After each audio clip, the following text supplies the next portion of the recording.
Well, I'm so used to seeing it up there anyway. Hang on. I'm done.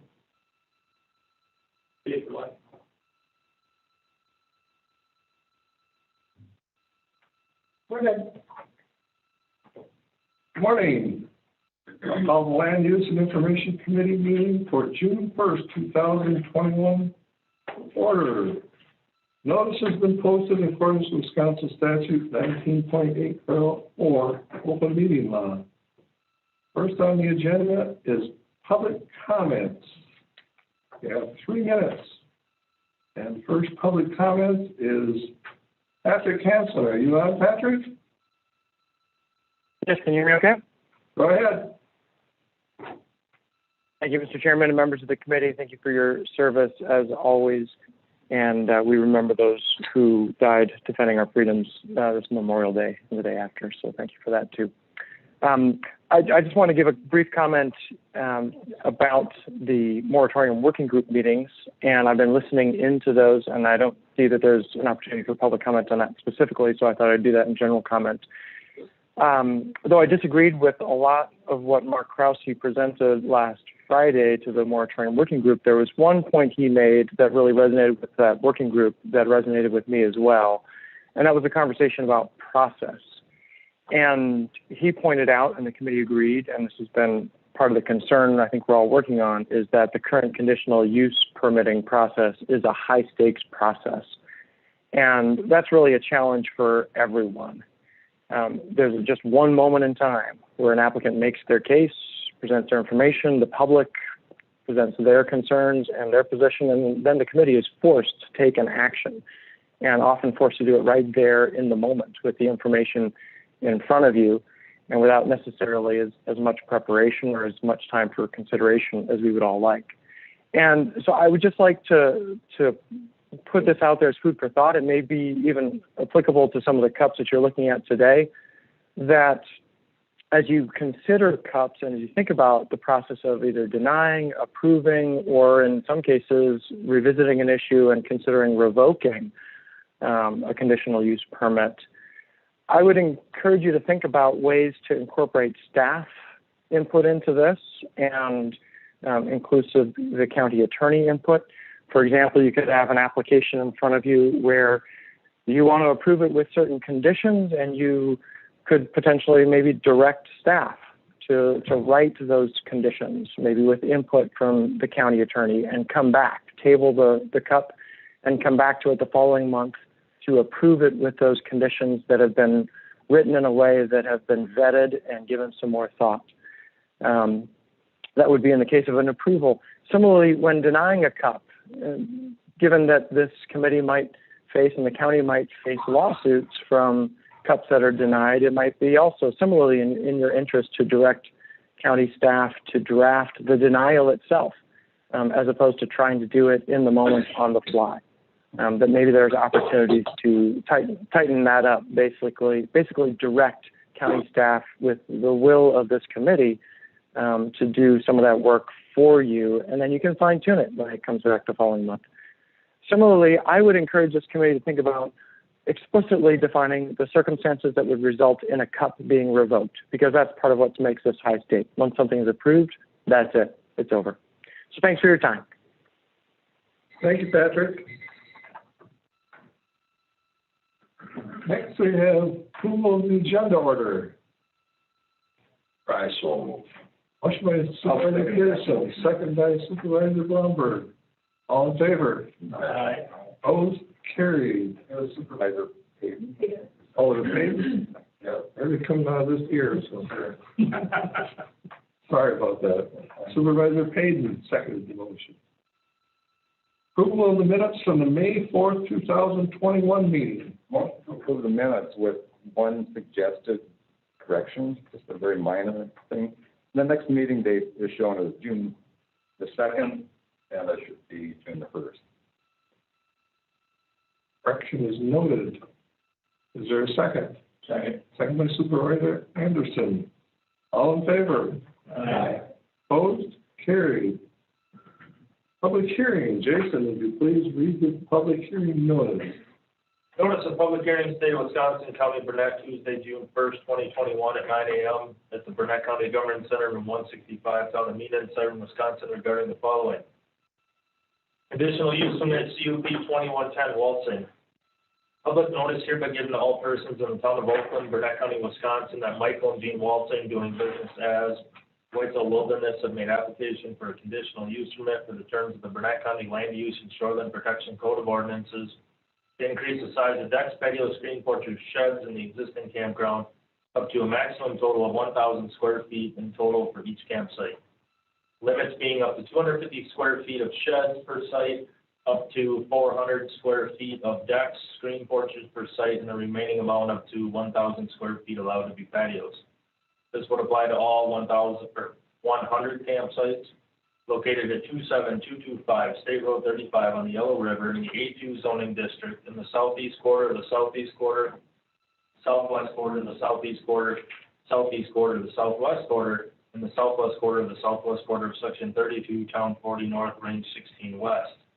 Conditional use permit CUP 2111 Yetter. Public notice hereby given to all persons in the town of Trade Lake, Burnett County, Wisconsin, that Brandon and April Yetter have made application for a conditional use permit for the terms of the Burnett County Land Use and Shoreline Protection Code of Ordinances to allow a camper year-round for up to 3 years located on Little Trade Lake on Sunset Landing Drive in the RR2 zoning district, Lot 2, CSM, Volume 19, page 273, Section 21, Town 37 North, Range 18 West. Conditional use permit CUP 2112 Stead. Public notice hereby given to all persons in the town of Meaden, Burnett County, Wisconsin, that Michael Stead has made application for a conditional use permit for the terms of the Burnett County Land Use and Shoreline Protection Code of Ordinances to allow a camper year-round for up to 3 years, located on Clam Lake 25132 Clamshell Lane in the RR1 zoning district, parcel and government lot 4, Section 35, Town 39 North, Range 16 West. Conditional use permit CUP 2113 Doggle. Public notice hereby given to all persons in the town of La Follette, Burnett County, Wisconsin, that Jeffrey and Catherine Doggle have made application for a conditional use permit for the terms of the Burnett County Land Use and Shoreline Protection Code of Ordinances to allow a camper year-round for 3 years located on Wonder Lake on Whitetail Path in the RR1 zoning district, Lot 3, CSM, Volume 25, page 26, Section 9, Town 38 North, Range 15 West. Conditional use permit CUP 2114 Hubler. Public notice hereby given to all persons in the town of Webb Lake, Burnett County, Wisconsin, that Mark Hubler has made application for a conditional use permit for the terms of the Burnett County Land Use and Shoreline Protection Code of Ordinances to build 4 pontoon watercraft storage structures, 2 storage buildings with 12 units each, and allow outdoor storage of up to 75 watercraft over the next 3 years located at State Road 77 and Deer Lake Road on Jones Creek in the C1 zoning district, parcel in the south half of the northwest quarter of the southeast quarter, Section 18, Town 41 North, Range 14 West. Conditional use permit CUP 2115 Bueller. Public notice hereby given to all persons in the town of Burnett County, Wisconsin, that Lawrence Bueller has made application for a conditional use permit for the terms of Burnett County Land Use and Shoreline Protection Code of Ordinances to allow a camper year-round for 3 years located on Bass Lake at 30836-30840 Tower Road in the RR2 zoning district, parcel and government lots 4 and 5, Section 13, Town 41 North, Range 16 West. Map amendment MAP 2107, should have been 2108, Erickson, to rezone the northwest quarter of the southeast quarter located in Section 14, Town 39 North, Range 17 West, Town of Lincoln, from F1 Forestry to A2 Agricultural Residential Zoning District, and to rezone the southwest quarter and the southeast quarter located in Section 14, Town 39 North, Range 17 West, Town of Lincoln, from F1 Forestry to RR3 Residential Recreation Zoning District. Zoning change requested by Kenneth Erickson. Details of the proposed revisions are available at the Burnett County Land Services Department, Burnett County Clerk's Office, and on the Burnett County website.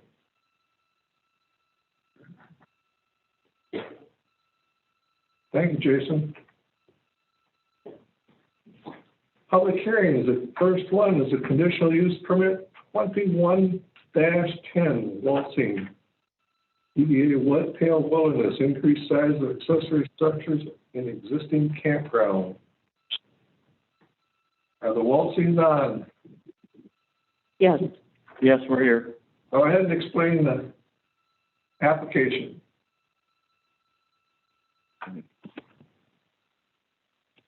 Is this right here? Yep. So, You don't. huh? Which one, Jim?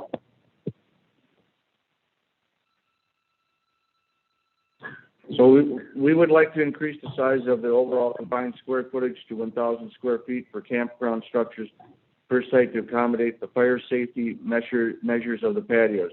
The existing patios are constructed of sand, rock, gravel, or patio paver bricks, or a combination of these elements. Our size limitation would remain 250 square feet for sheds, 400 square feet for decks, porches, but will allow generous space for cooking and campfire areas for safety. Our sites are extremely spacious and easily accommodates the overall size without encroaching on the neighborhood in sites. The sites are situated on approximately 90 acres and we own over 400 acres.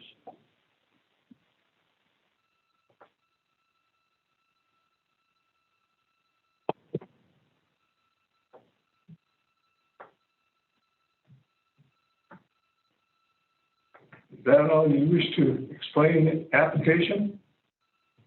Well, do you have some questions for us or anything, or, I mean, I don't know what else you want me to explain. The patios have been in for 25 years, 20 to 25 years in a lot of the lots. The patio areas have been in for 20 to 25 years. In fact, the town of Oakland made me aware of the Act 391, where you did not even need permits for patio areas and that, and everything existing in here is pretty much before that. So we're asking for that kind of stuff to be grandfathered in, and then we'll follow suit everything that happens from this day forward.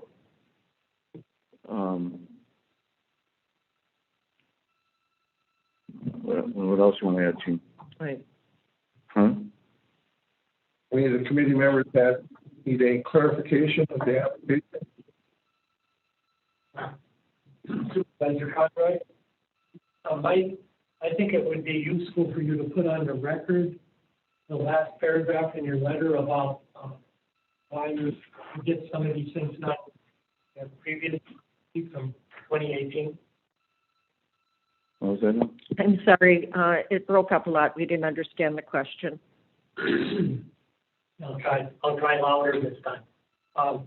In the letter that you have submitted, you provided a bit of an explanation as to why some of these issues that were previously to be addressed weren't completed. I think it would be useful for you to put that on the record so the committee can consider that. Okay. So do that last. This last paragraph here, should I read that? Yep. So it can go on record. Okay, so on the last paragraph here, what I didn't read, we want to get everything completed. We would have done this sooner, but the past year with COVID pandemic, in which we were initially shut down for the state mandate. We also shut down several other times due to the possibility of exposure, and another time as a family member had COVID. I believe that we are one of the few bar restaurants that have actually followed the CDC guidelines. We have eliminated seating, and all of our employees are masked. In the previous year, 2019, we were dealing, I had cancer and had radiation, chemo, surgery, and stuff and that. So these last couple of years really left us struggling financially. We want to clear everything up, get the LPs, which the zoning department has in their possession, and a check for $12,500 completed, and to be in good graces and get on with our lives.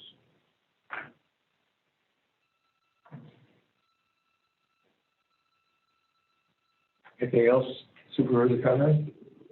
For now, that's all. I thought it was pertinent to have him mention it. Thank you. Any other supervisors have clarifications? If not, I will open the general public comment period. I'll open the public comment period. Patrick Hansen, are you on? I am. Can you hear me? Go ahead, Patrick. Good morning. It's Patrick Hansen, 11465 North Shore Drive in the town of Wood River.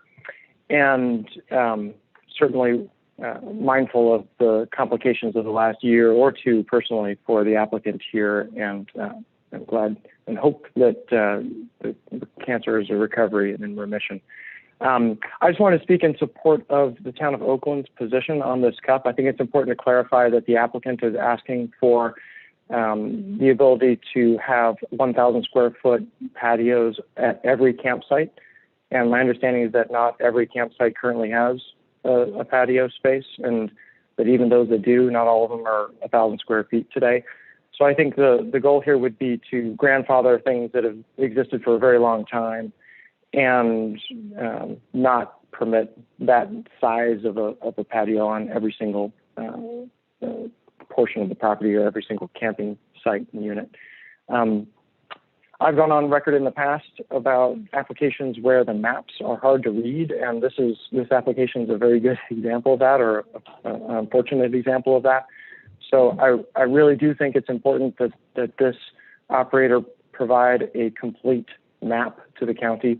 The county has done, as I can see in the materials for this meeting, an inventory of the sites and detailed out the dimensions of the different patios and structures and things. But it's clear that there's a campgrounds map needed, and that needs to be filed, and it needs to be complete, needs to be proper and done. So, all that together with a history of some noncompliance raises some concerns, and I would just really like to see the approach that the town of Oakland has recommended here be the approach that the committee takes, if that's amenable to the committee. And my hope is that would be amenable to the applicant as well. So, again, just would like to see that all cleaned up and brought in, and everyone then can move on, as the applicant has said here. So thank you for your time. Thank you, Patrick. Next, we have Roz Capitano. Are you on, Roz? I am. Go ahead. Hi, I own a cabin on 7154 South Devil's Lake Drive. Please make sure that this applicant completes and adheres to all restrictions and conditions that your committee puts on them, especially limiting the total square footage of all new decks, patios, and accessory structures to a total of 650 square feet, and then with legal non-conforming decks and patios and structures coming into compliance over time as they are being repaired or replaced. And if these conditions aren't met, that the conditional use permit be rescinded, and that these to follow what the town of Oakland, the conditions that the town of Oakland has placed on them. These should all be completed within a reasonable time, and they should take no longer than a year. Thank you for your time and your service to the county. Thank you, Roz. Next, we have Mark Krause. Mark, are you on? Yes, I am. Go ahead, Mark. I didn't really have anything too much more to add than what the Waltons were. I did meet with the town of Oakland at their committee meeting, and it was discussed whether we could get the campground mapping and so forth done in a time period. And we felt 1 year was an ample time to do that, and we would put that work together. And I think there's also a requirement for a certified survey map to be completed for the boundary of the campground, and that would be done. And another thing that was brought up also was the potential for the docks being over the DNR, over onto the DNR property along the north line up at the river. And we would do that check and hopefully have a report back to the committee by next month's meeting if needed. Thank you. Okay, thank you, Mark. We did have a letter from the town of Oakland.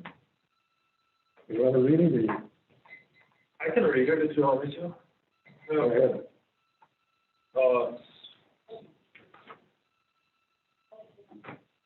So this was a email we got, or I got, on May 15th, 2021. It says, Jason, at the regular monthly meeting of the Oakland Town Board on Thursday, May 13th, 2021, the board voted to recommend approval of the caption CUP for Mike and Jean Waltzing.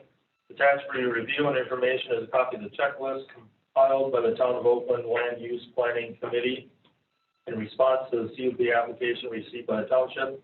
It should be noted that the motion to approve includes the stipulation that the following restriction conditions should be included. Number one, all conditions number 1 through number 10 listed in the Burnett County staff report.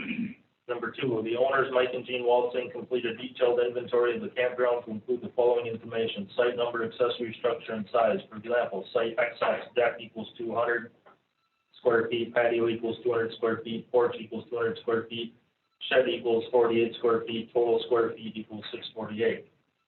Item A, underneath number 2 there, all sites with patios built prior to CUP 1820 that result in accessory structure square footage between 651 and 1,000 square feet will be legal non-conforming structures until repaired or replaced.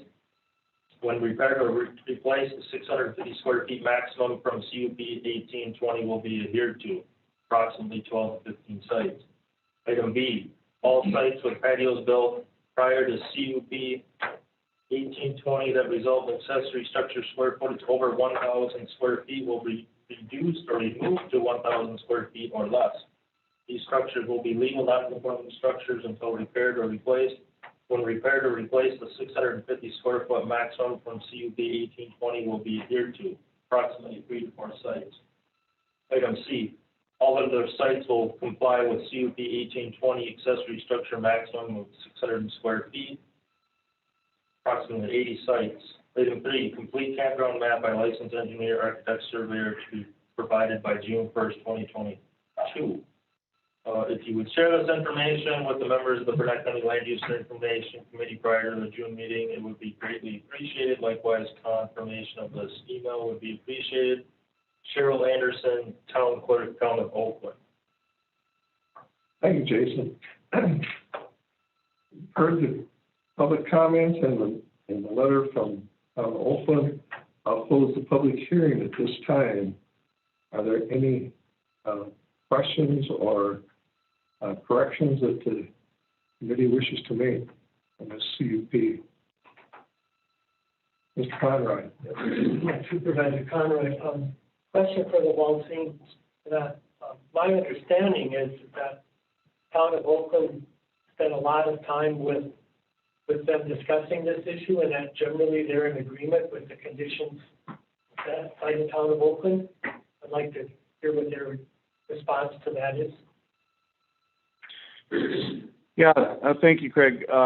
Yeah, they actually, we spent hours down at the fire station, and they actually in the meeting, and they actually, 4 of them actually came out here, and we went through the whole campground measuring and all that kind of stuff in that, and I'm pretty much in agreement with them. I know we originally we come to this whatever and that, but I know we originally asked for 1,000. That's what's here. I mean, I guess I'll follow along with what you guys recommend or whatever.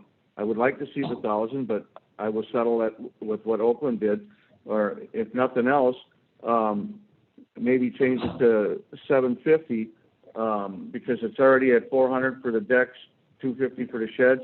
To at least give a 10 by 10, another 100 foot around the fire pit for fire safety. But other than that, yes, we're in agreement. Okay, thank you. Any other comments or questions, Mr. I guess in my mind, why do we have ordinances? And that's to lay out the rules for something. And in this case, what is the intent or the purpose of these rules around a campground? And I think that's to make it a campground. And I think the normal limits are, 100 square feet for a patio and 250 for a storage, something like that. Once we get up to this 1,000 feet, I have trouble separating it from actually being a home, especially with the apartments. I think we've had a lot of resistance recently about the taxes that campgrounds provide. And by having this much, allowing this much size, I think we're essentially incenting folks not to build, to get a park model, come up here, you can have your deck, you can have your patio, you can have your storage. I think the allowable square footage here is a two-car garage for a storage building. So I struggle with this, period. It's just expanding it to this size, because you're talking about now it's no longer a campground. I agree that this property is a very nice property. They have lots of land, but I think what was the initial intent of the ordinance to have these limits? And I think that was to, if people want something more like a homestead, go buy the land, build a house, build a cabin. So that's my comment. Thank you. Any other comments? Committee?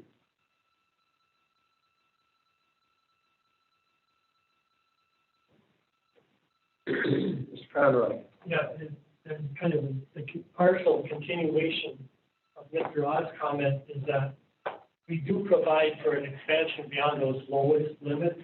When we have a complete campground map, I don't remember the exact citation, Jason could expand on that perhaps, but generally speaking, you don't get that first. You get that if you demonstrate that you can do it. And well, probably that is the case here because of the amount of land involved and the generally widely dispersed sites. It's the horse before the cart in a way as well. You know, even if we were considering allowing beyond our minimum standards, that's supposed to happen after you've mapped and demonstrated what your limits. And I do understand that. And I do think the town of Oakland is trying to get this resolved and get everybody to be able to move on. But for the record, should be done after the map is complete. We could consider, I suppose, holding in abeyance that kind of an approval until after the map is agreed to, completed in a year, and bring it back at that time. Consider whether we should or shouldn't do it then. Expanding of it. Right. There's things that need to be done, and there's certainly reasons why they didn't get done in the last couple of years. But I too am really reluctant to go open-ended on it for the whole thing. It's on me.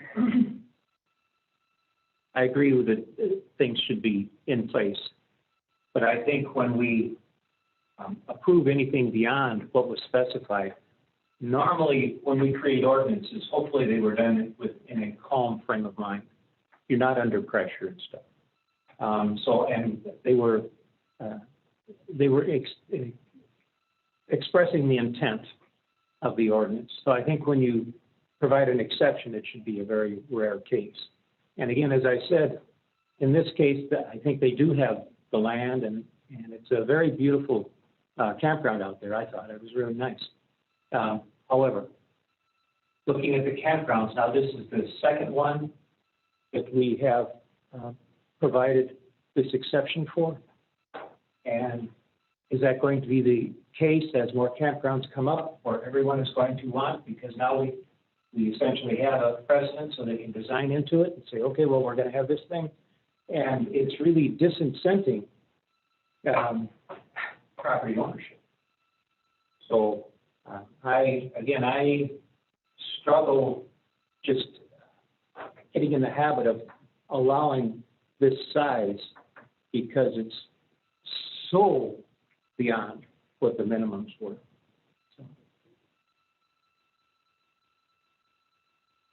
Any other comments? Mr. Anderson. And the Oakland Township, that is the minimum size that they would like, or the maximum size they would like. what they presented in their letter, correct? Yeah, that's their maximums is what they listed in their letter. You know, I will make a comment. It's been more than 2 campgrounds that we've allowed larger accessory structures on. You had Oak Ridge, Rosenthal, Dufours. So this is probably. Bumps. Didn't we do bumps too? I don't know if we did bumps or not. I think in Oakland's report, they mentioned that what is being, what they're recommending at 650 is what bumps is held to. Oh, okay. Maybe that is then. That's what it was, you're right. Well, there's been a handful of ones that, I just want to let you know, there's been a handful of ones that have had the numbers adjusted. At what point do we have a precedent that we can't argue against?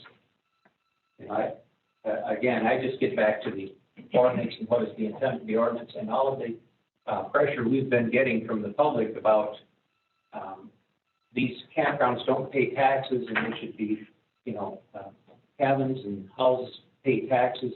Well, here we're incenting people because we're providing all of the conveniences that they would have with a cabin or a home or whatever. Without that, you know, the benefits without the pain. I think, again, Supervisor Conroy, just get back into that. I think we started to do that a little, not in the last couple of years, but we started to provide that expansion really prior to this Oklahoma land rush of requests that we had. And I think we were doing that in part to try to accommodate what was going on and try to be reasonable. Keep in mind that the state used to not allow that stuff in their code either, but it does now. And so sometimes we do things in response to changes in the state code. Well, I'll just say it's our ordinance. Right. And we have those limits. Well, yeah, I'm not advocating, I'm just trying to explain. Yeah, and I think we should stick to those, and that should be very rare when we provide an exception and we're creating precedent and disincenting the actual building of properties. There's no incentive to build. Mr. Pearson. Supervisor Pierce, I agree with Chuck and Craig that these things seem to be expanding a little bit out of hand. We're in the midst of trying to resolve some other issues with RV parks so that we can get some regularity in the way they're managed and some hope that it's going to be more acceptable to the people around there. I would be strongly in favor of saying, get your map in order and bring this back to us when we've had time to get through with the other issues that we're dealing with. And you know, the map, I think, would be important to see exactly what exists and what the proposals are so that, you know, we can make the public can see what the decisions are being made. It isn't obviously the crisis situation, but 1,000 feet, I think, is a little bit too much. 650 might be more appropriate. Any other comments from the committee?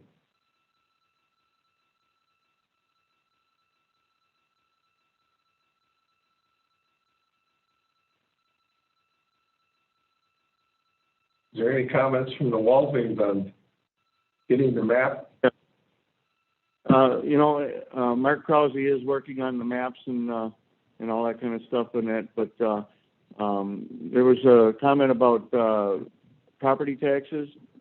From my understanding, what I'm hearing, that with these decks, sheds, everything, that they are going to be taxed. So they will be bringing in taxes just like homeowners.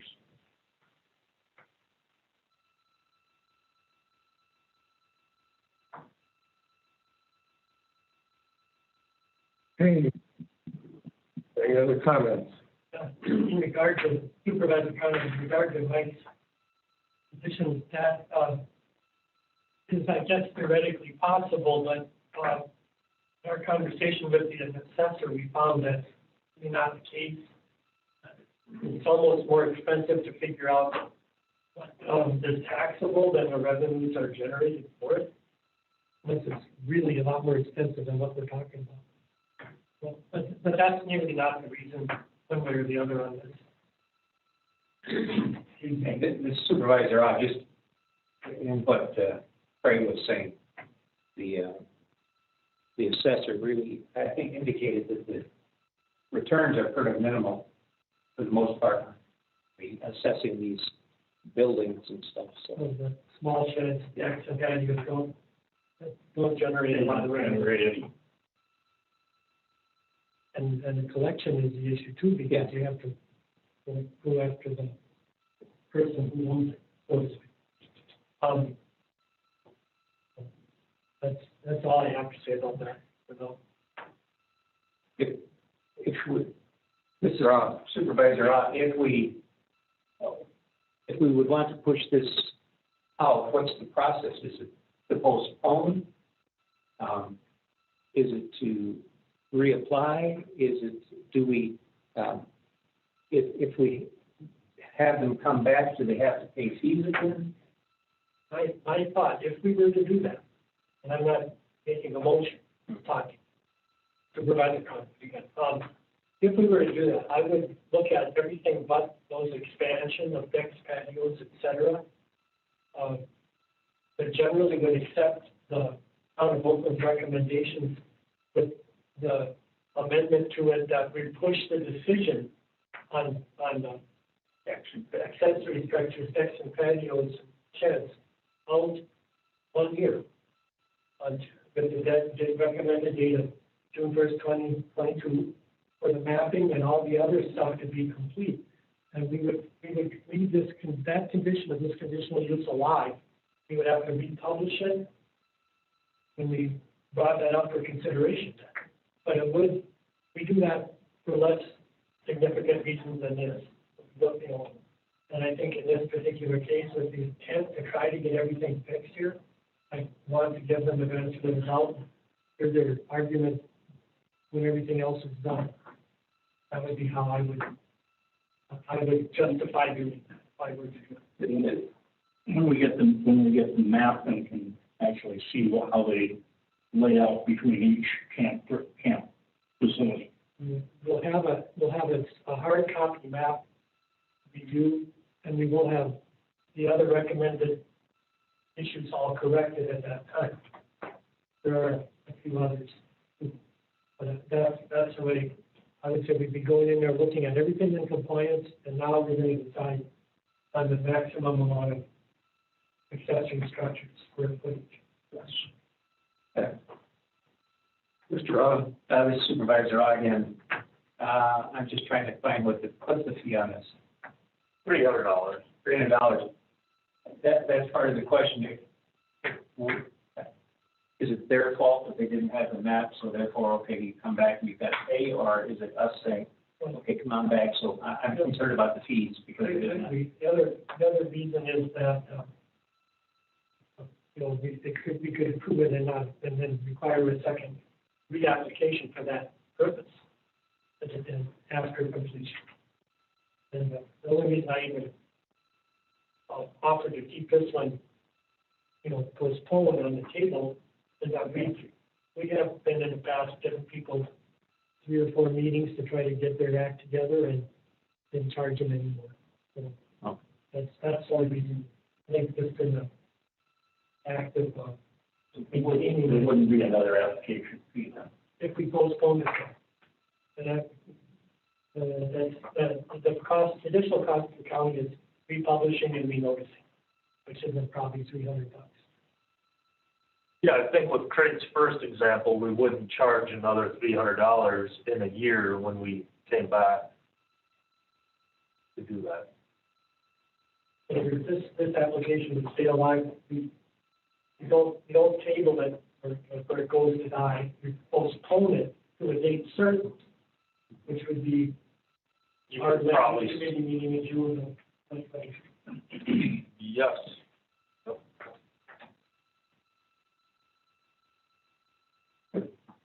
Satisfy you, Mr. Allen? Yeah. Okay.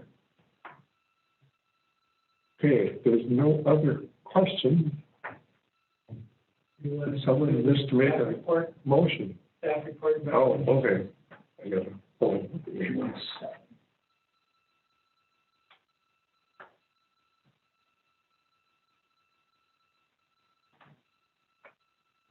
Considering approval, then the following items should be included in the motion. 1, obtain after-the-fact land use permits for all decks, sheds, additions, patios, etc. by 5/1/2022. 2, a complete campground map needs to be completed for the entire campground, all 100 sites, and filed with the zoning office, signed by a licensed architect, engineer, surveyor, which shows the campground layout, location of all sites, roads, property lines, setbacks, structures, water supplies, private waste disposal system, recreation area, and any other information the land use committee shall deem necessary by 5/1/2022. Any proposed changes in the approved campground shall be presented to the zoning office for approval. No implementation of the proposed changes shall take place until written approval received from the zoning office. This is listed in the ordinance as a requirement, and the same condition was required of all other campgrounds. 3, docks to be removed from the DNR property by 7/1/2021. 4, correct bunkhouse issue at Site 13 by 7/1/2021. 5, make sure all sanitary connections are code compliant by 7/1/2021. 6, discontinue placing items in wetlands immediately. 7, pass due sanitary system be serviced, maintained, and reported to the county by 7/1/2021.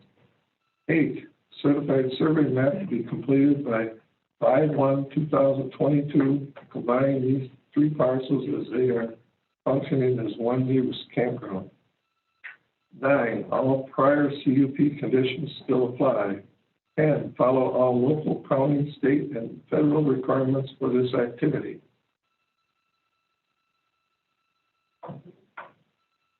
Does someone wish to make a motion?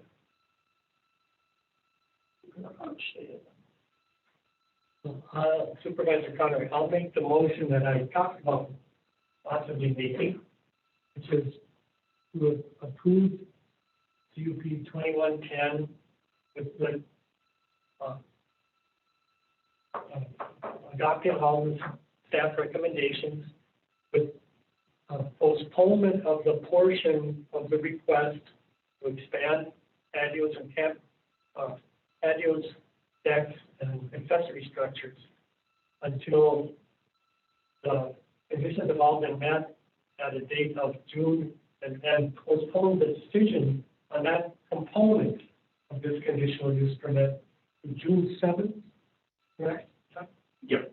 June 7th, 2022, which would be the scheduled date for the land use committee meeting 1 year from now.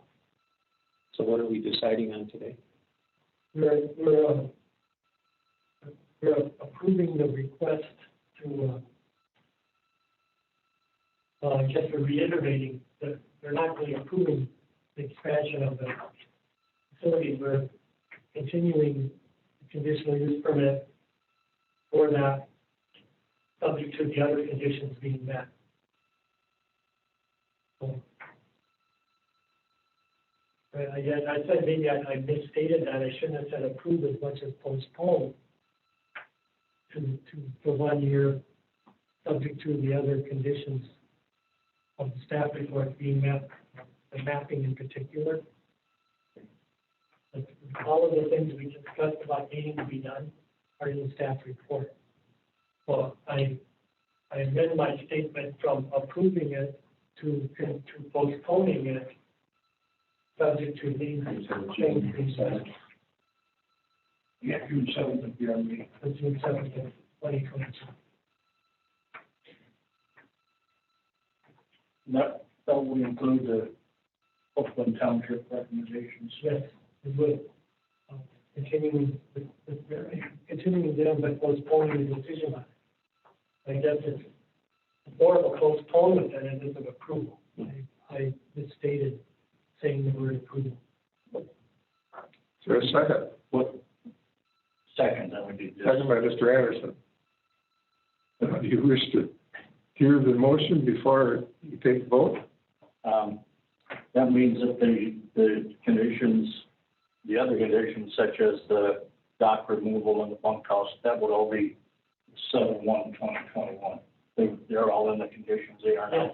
Okay. And I understood it right. I wasn't sure I understood. I meant to say we set the staff recommendations and adopting those and postponing the decision on the rest till June 7th of 2022, so that all of these conditions can be met, or we consider an expansion on it. Which essentially is that they have to have the map completed. The map And the other and things. other issues that were unresolved, we did. Then we'll come back and continue it. Won't be a reapplication, it's just a continuance. Your second. I second. I have motion and second. Roll call vote. Mr. Pearson, Yes. Mr. Patton, Yes. Mr. Blumberg, Yes. Mr. Anderson, Yes. Mr. Robb, Yes. Mr. Conroy, Yes. Mr. Bickford, yes. Thank you very much. Walden, did you understand the motion? Well, I think I tried to, I wanted to comment on a few things. But I don't know if you guys couldn't hear me or nothing or whatever. And so are you saying that you're approving it with all these conditions met, or are you saying you're just going to postpone everything? We're just postponing the final decision, which is more or less once the map is submitted to the land use services, then the conditions would be met, part of the conditions.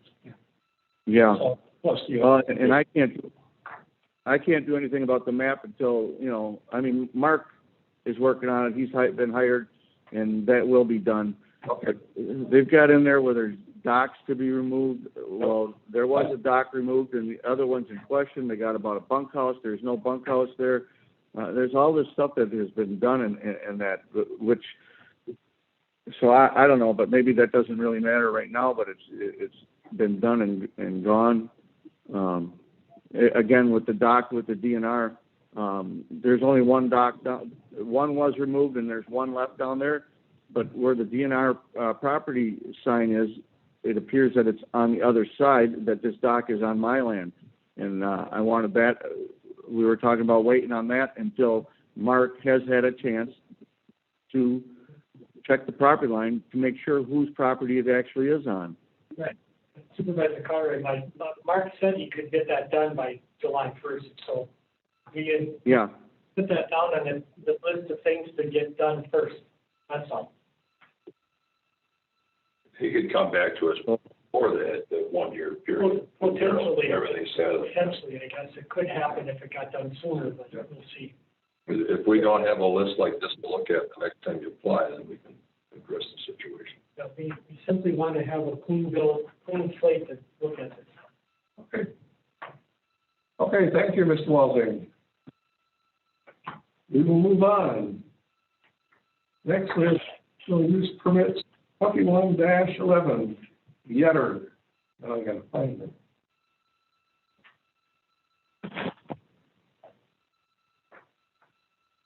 This is to place a 3-year permit to allow year-round use of camper with the no storage requirements. This is in, which township? Yetter, Town of Trade Lake. Mr. Yetter, are you on the phone? I am. Can you hear me? Yes, go ahead and explain your application. Gotcha. Morning, committee. My wife is listening in, but she is not able to speak here. Just kind of explaining our property that we have up there. We purchased it in the fall of 17. Since then, it was a vacant lot, no driveway, no field approach, no electricity, anything on the property. So since then, I've spent time putting in a driveway, getting electricity into the property, clearing out a spot to have that driveway, and then have the camper. Our long-term plan has and always has been to build a cabin at some point, hopefully within the recent future. But as of right now, we're not financially ready to do.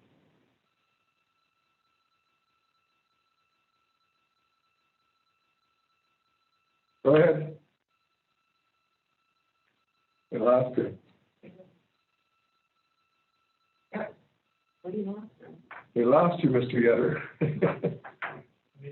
Call back. It's probably having none. He doesn't know he's not, he doesn't know he can't hear that. What are we doing, Mr. Jason? Want to take a 5-minute break or something until he calls back, or? Yeah, might as well. Half the committee left already, so. We're back at 9:58. A brief recess. It does have a check. You got a permit for that. Or you did.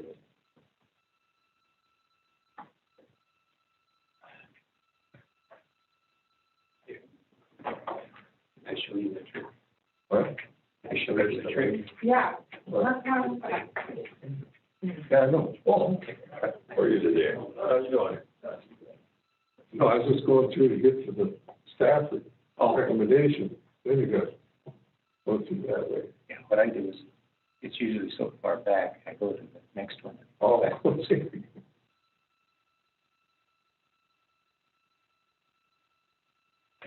Oh, good.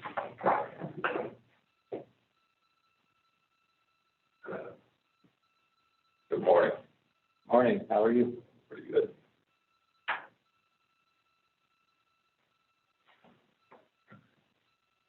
You sure stirred up the hornets then.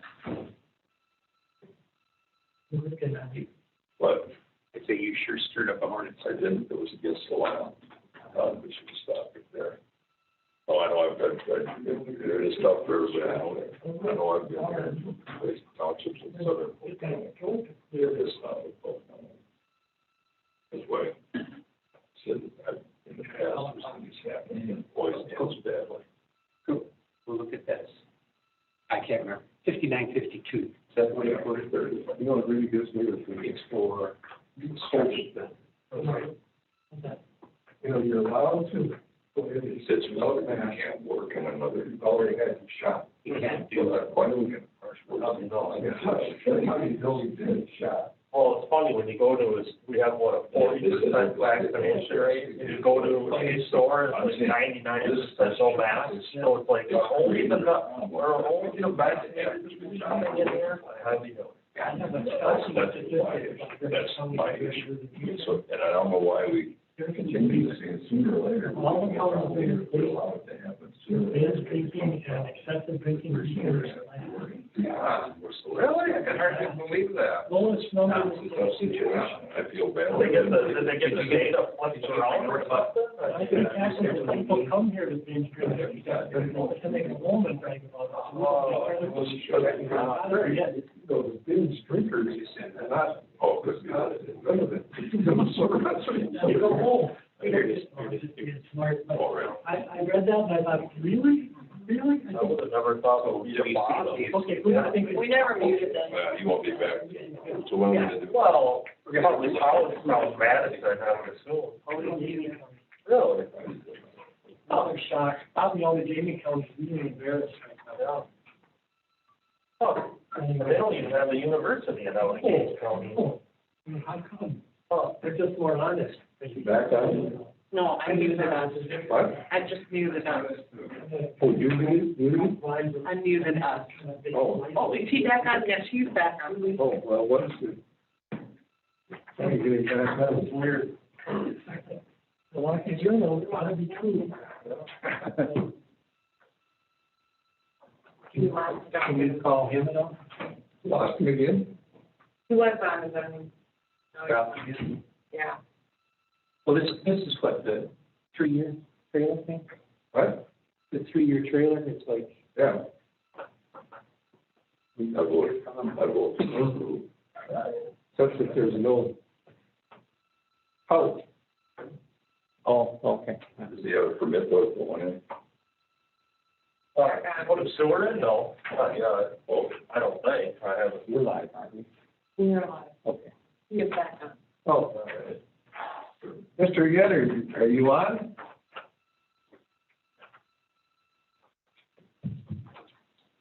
Mr. Yetter, are you on? Can you hear me? Yeah, we lost you, so. I'm sorry about that. I had to switch to another phone. My cell phone wasn't working for some reason. Okay, go ahead. Okay, I don't know where you guys left off, but since we bought or what you guys stopped hearing, but since we bought the property, I've spent time upgrading it with electricity, a driveway, clearing the spot out for our camper. Our whole plan on buying the property was to build, hopefully within the near future, but as of right now, we're not financially ready, and due to the current building costs, we would like to postpone it, and that's why we're going the route of the conditional use permit. I did look at the requirements for having this permit, and we have spoke with Wade Russholm about a house compliant septic system that we would be able to put in. That is also that would be used for a cabin at a later date. So that's kind of the backstory. Any questions, I'm willing to answer on it. Any further details on any of the things I just explained, let me know. Are there any questions or clarifications that committee members need? If not, I'll open up the public hearing at this time. No, go ahead. I just realized we're up on the public hearing. We do not have any calling public hearing. Have we heard from the town of Trade Lake? No correspondence. No correspondence from Trade Lake. I will close the public hearing this time. Now, any questions or stipulations the committee has? Mr. Pearson. Supervisor Pearson, you have not applied then for a sanitary permit through the county for a sewer? Mr. Yes. No, I have not applied yet. I can do that as soon as possible. I have a sanitary permit already that's been approved, and that's just for a holding tank for an outhouse facility that is on the property. But obviously that one won't suffice for the conditional use permit, but I can get on that as soon as possible. Okay. Any other questions from the committee?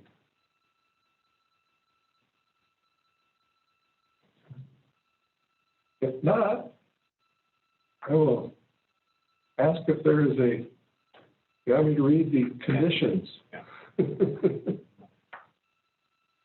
If considering approval, then the following items may want to be included in the motion. 1, only one camper allowed on the parcel. 2, Kirby outhouse to be removed or brought into compliance by 8/1/2021.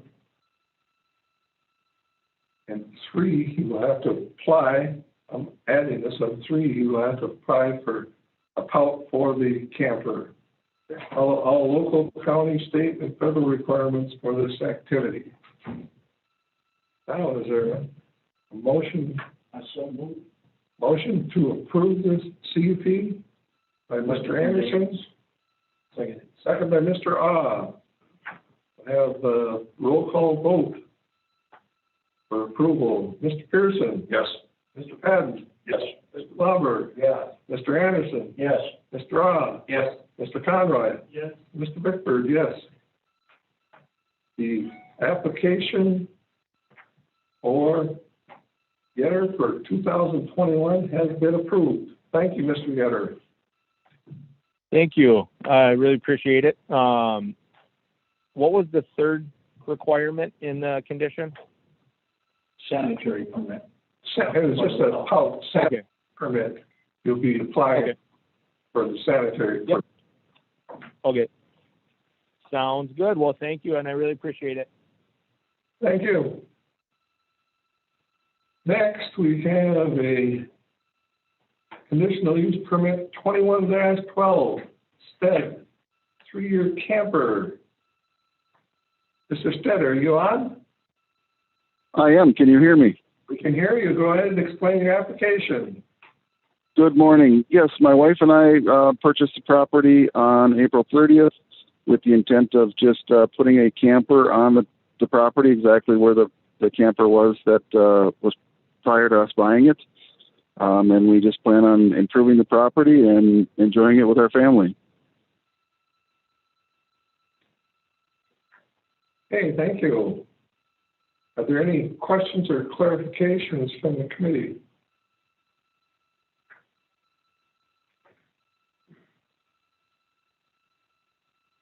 I had a question this morning and it got clarified. I thought it was on the end of that road, but Mr. Jason said that was a different lot. So That was a different what? different lot. There's two lots there. The number that was on there was at the end of the road, which is where I went and looked, but it was just a little bit past This lot's the one where the camper is on, right? Yeah, so where the park model is right now is the lot that we're talking about. That's what I thought. On this request. Correct. Because I went down there. It is a little confusing. Oh. I didn't want to go any further. I didn't want to turn around. Well, you can turn around once you got a small car. We want to make it clear, the Supervisor Conrad, we want to make it clear that we have been, let me back up and say this parcel has a history of many years of campers approved. But we have been arm twisting with, for lack of a better word, applicants into planning to build in the not too distant future. Is that your intention? We don't have those plans in any time soon. I'm thinking if we were even to think about something like that, it would be 10 years out at least.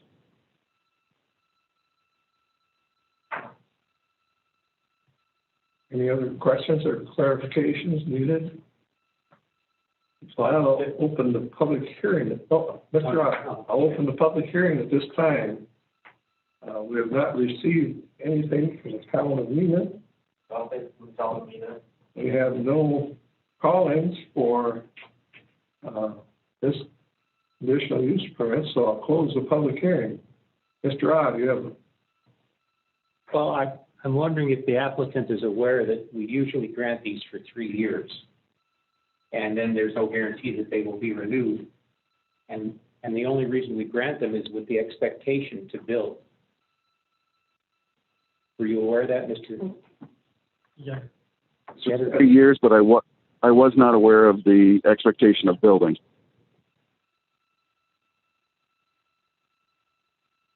That's typically a condition we've put on. That's been our how we've been doing it in the past. The committee will have to decide if we want to do that. This isn't a condition that we put on them. We expect it, but it's never been a condition. Oh, but it's that we will. The expectation that we give is that we possibly would not grant another CUP, another extension of the CUP. There's nothing in the ordinance that explicitly states, that there's an expectation that you build after 3 years, but that's been talked about at probably every committee meeting, anytime one of these is up on the agenda. So, what do we do when the applicant specifically says it'll probably be 10 years? Well, you guys have to decide if you want to approve it or not. But then still after 3 years, you would have to come back. Yeah, this one's already had 3 years from the prior owner, as you see in my staff report. So, multiple. There was a whole bunch of 6-month camper permits you see in past history on this parcel as well. Basically, they're using it as a camp. It's the other aspect of it, Supervisor Conrad. It's a relatively small lot, and it can meet the setbacks for campers. We do not have a lot of room for a very substantial cabin, but the rules are somewhat different than they were made a long time ago. We could in fact require a variance, reduce setback from the road a little bit, or make a little bit to make a without having measured, but speculatively, it probably would have some legitimacy in getting some relief to build a dwelling, but it would take that. So if we approve this, we could, approve it with expectations that he would investigate the possibility of putting a dwelling on before the 3 years are up, so that he could say, well, can I get a variance? He can do all this in the next 3 years. He could investigate if it's even going to be possible to put anything on there. That's a good suggestion. I think we just want to make sure he's aware that we prefer to see dwellings built, and we have continued to improve in some occasions as well. But for the most part, our intent is to see campers be placed with dwellings. Supervisor Pearson. What can he do without permit? He can be there, 2 weeks? You could do the 6-month camper permit, because that doesn't say anything in our ordinance about that. It's having a certain limit to them being done. So he can do 1 6-month camper permit per year. The problem would be, though, you'd have to move it off the lot for 6 months per year, and with that one that's there being a park model, those are not easily moved. And in this hot real estate market, there might be people that want to buy a lot to build a house on. So, without adhering to our rule, we're eliminating other potential. And without the 6-month permit, it's 1 month, isn't it? Yeah, and then you could do the 30 days per year without a permit period. But then again, the other 335 days, it has to be off the lot. Does it have to be off the lot or just in storage? Well, off the lot or stored, so you can't see it from the road or the lake. So basically, in this case, that pretty much means put it in a building almost. There's nowhere else for it to go. Doesn't cover. Covered, yeah. So you can get covers. Yeah, I don't know if they make park model covers, but yeah, I know they make camper. Yeah. I think the short answer is, as far as granting a 3-year permit, I think we could do that, but I just think we try to make it as clear as we can that this is no certainty in 3 more years that this will still continue to be improved. That's about the most we can say. And I do think it's appropriate to look into what it might be able to be built on. There is a private sewer system there that's code compliant. That much is there, but otherwise it's pretty limited to space that we set back. Supervisor Anderson, so,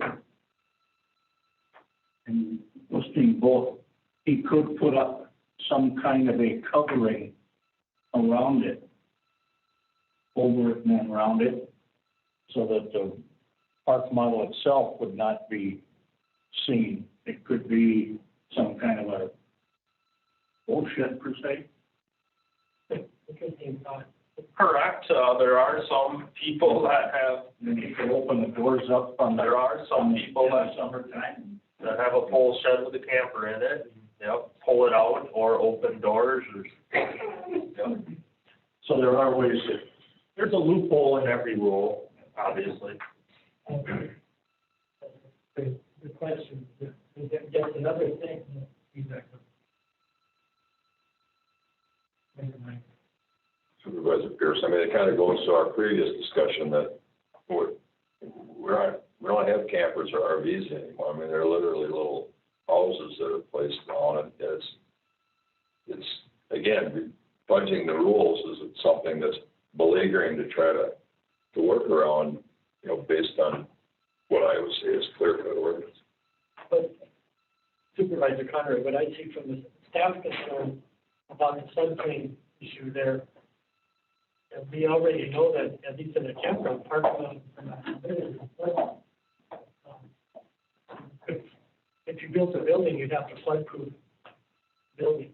So you couldn't just shell in the camper. You have to raise You'd have to raise it. bring everything in compliance, which would involve moving it on to do that. But just so that, in this case, I think mainly the applicant is aware there are some issues about continuing to keep a camper there. And I think that's all it really needs to be. The details, devil's in the details, and there are some things. We've got 3 years to work it out. Yeah, exactly.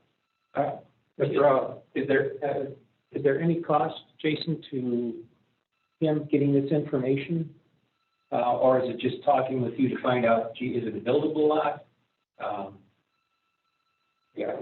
He's probably gonna have to hire a surveyor, I'm guessing, to do some of that, just because he's gonna have to get elevation work to determine how much fill he has to bring in to make it meet floodplain requirements.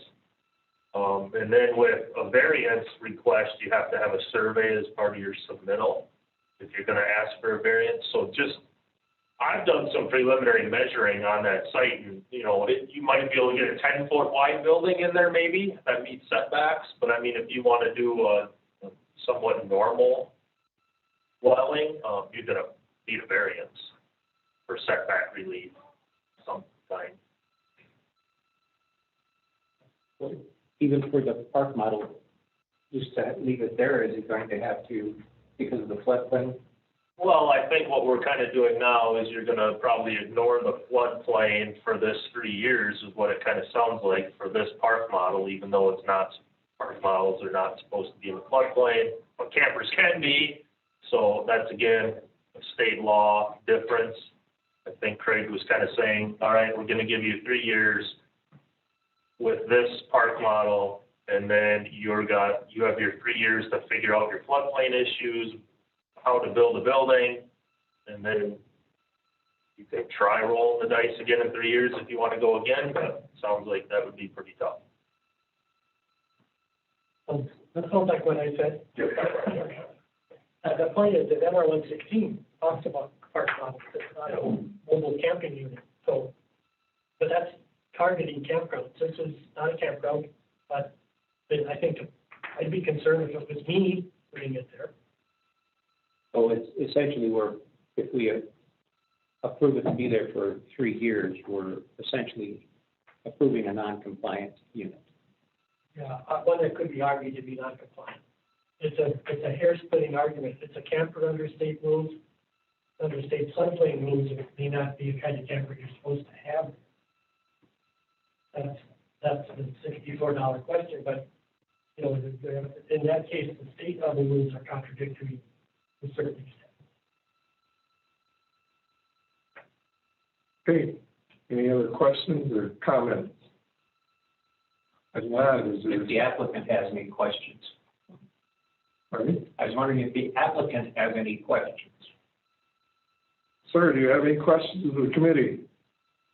Well, I would just say that I go along with everybody. I would love to build there sooner than later, and we've already had those discussions, and we've talked to the neighbor who had to bring in all the fill to get the variance that we're talking about and getting it off of the floodplain, or at least above the floodplain, or however we discussed that. But obviously, it's just a cost problem right now. But I'm absolutely interested in making a building site out of it.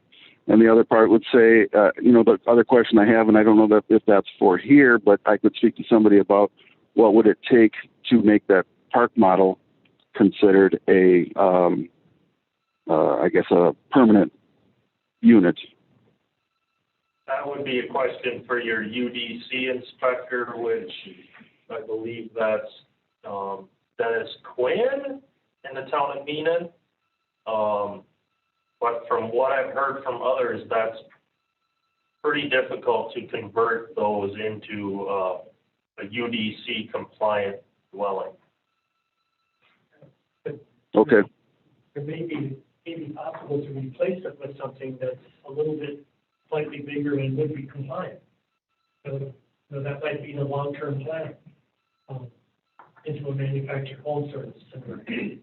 But I think as long as the applicant understands the issues he's faced with in 3 years, I think we're good.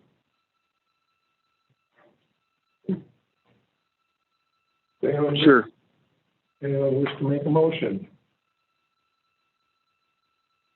on conditional use permit 21-12. The staff recommendations. Staff recommendations.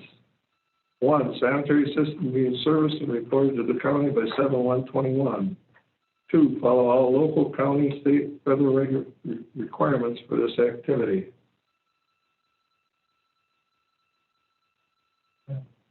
Supervisor Carter, I think I would like to add, camper is likely in a floodplain surveyor that needs to determine elevations to the considerations for approval, simply because we need to know that this comes back in years. You wish to make a motion then? I'll make a motion to do that. 3. Help me understand that part you just added. I'd like to see the applicant, I took the staff concern about the floodplain, and adding it as number 3, that the applicant needs to get a surveyor out there to determine elevations, potential building site applicability in the next 2 years. Have a motion, is there a second? Second. Second by Mr. Ah. Roll call vote, Mr. Pearson. No. Mr. Patton. Yes. Mr. Blumberg. Yeah. Mr. Anderson. Yes. Mr. Ah. Yes. Mr. Conroy. Yes. Mr. Bickford, yes. Applicant has been approved for 3 years of those 3 recommendations. Next, we will move on. Conditional use permit 21-13, Dabble, 3-year camper in the town of La Follette. Mr. Dabble, are you on? No? No.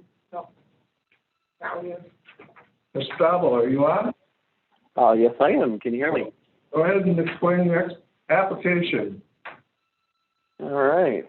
Good morning, ladies and gentlemen. As just said, my name is Jeff Dobble. My wife and I are requesting the conditional use permit in front of the committee today. We purchased what we knew at the time as Lot 3 off of Whitetail Path on Warner Lake in April of this year, per the plat map in the application, and are now requesting the temporary placement of a 32-foot travel trailer for a period not to exceed 3 years. Our plans for this property include building a permanent single-family lake cabin within this 3-year period and removing the above-mentioned travel trailer. Since our purchase in April, we have since installed a new septic system, drilled a well, and are now in process of installing electric service. We've already completed some initial land clearing of the future build site after some initial staking, and also cleared space for an adjacent travel pad. The intent is to provide permanent power, water, and septic utility services for use with the travel trailer in preparation for our future lake home build. If it helps the committee, we have received verbal agreement from both of our neighbors on either side of our property, both Pat Kernan and Kyle Stolzen. Also, if additional detail is needed on the travel trailer, I can provide that as well. I can tell you it's a brand new 2021 32-foot Connect trailer, still sitting on the lot from North Country RV in Hand Lake, where we purchased it. See what else I have. I think that's it. I have a question about how I go about getting a site address applied for, but we can get into that later. I guess thank you for your time and consideration, and let me know if you have any additional questions. Thank you. Any other clarifications from the committee? If not, I'll open the public hearing. We have not received anything from the town of La Follette, have we? Correct, nothing from the town of La Follette. We have no on-phone public comments. I'll close the public hearing at this time. Any questions or comments from the committee? Supervisor Carter, I would say this one is exactly what we had in mind on the 3-year one with intent to build. It's much more the way we viewed it to be done, I think. Mr. Cook? Also, you've got a very diligent neighbor. When I went out to look at the property, he followed me out the road on his ATV to see who the heck I was. You got people watching out for your land. Anything else? The only thing I noticed when I was out there is there's no lock on the holding day. Oh, okay, I didn't notice Yeah. that. That's a brand new system. Yeah, brand new channel. Oh, no lock on that? Sometimes they don't have a lock with them, don't they? They're all keep the same. Interesting trivia. Yeah. They all keep the same. So the pumpers only need one key to open. Oh, sure. Virtually every lock in there. I'll read the conditions. If considering approval, then the following items may want to be included in the motion. Only one camper allowed on the parcel. 2, camper be connected to the pump system. 3, need to apply for a site address, which he always wondered how to do. And 4, follow all local, county, state, and federal requirements for this activity. Would someone wish to I'll make a motion. No, go ahead. Somebody. I'll make a motion to approve, Mr. Abel. Yep, Gobble. 2113. A motion to approve. That's second. Second by Mr. Pearson. With the staff, Staff or staff requirements. Roll call vote. Mr. Pearson. Yes. Mr. Patton. Yes. Mr. Blomberg. Yeah. Mr. Anderson. Yes. Mr. Roth. Yes. Mr. Conroy. Yes. Mr. Bickford, yes. Your conditional use permit 2113 has been approved. You'll be notified by the zoning office. It is, this is Jason speaking. As far as your question about getting a site address, you could go on our land services webpage. There's an address application. You could just fill that out and submit that in with the appropriate fee to our office. Then we get you a fire number, address. Okay, perfect. Thank you. I appreciate your time today. Was there a question about the septic system? I didn't hear the whole conversation.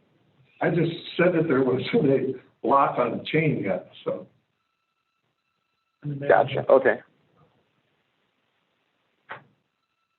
Next, we have conditional use permit 21-14, Hubler, construct storage of structures and outside storage. Mr. Hubler, you on? I am. Can you hear me? Yes, go ahead. Good morning, everyone.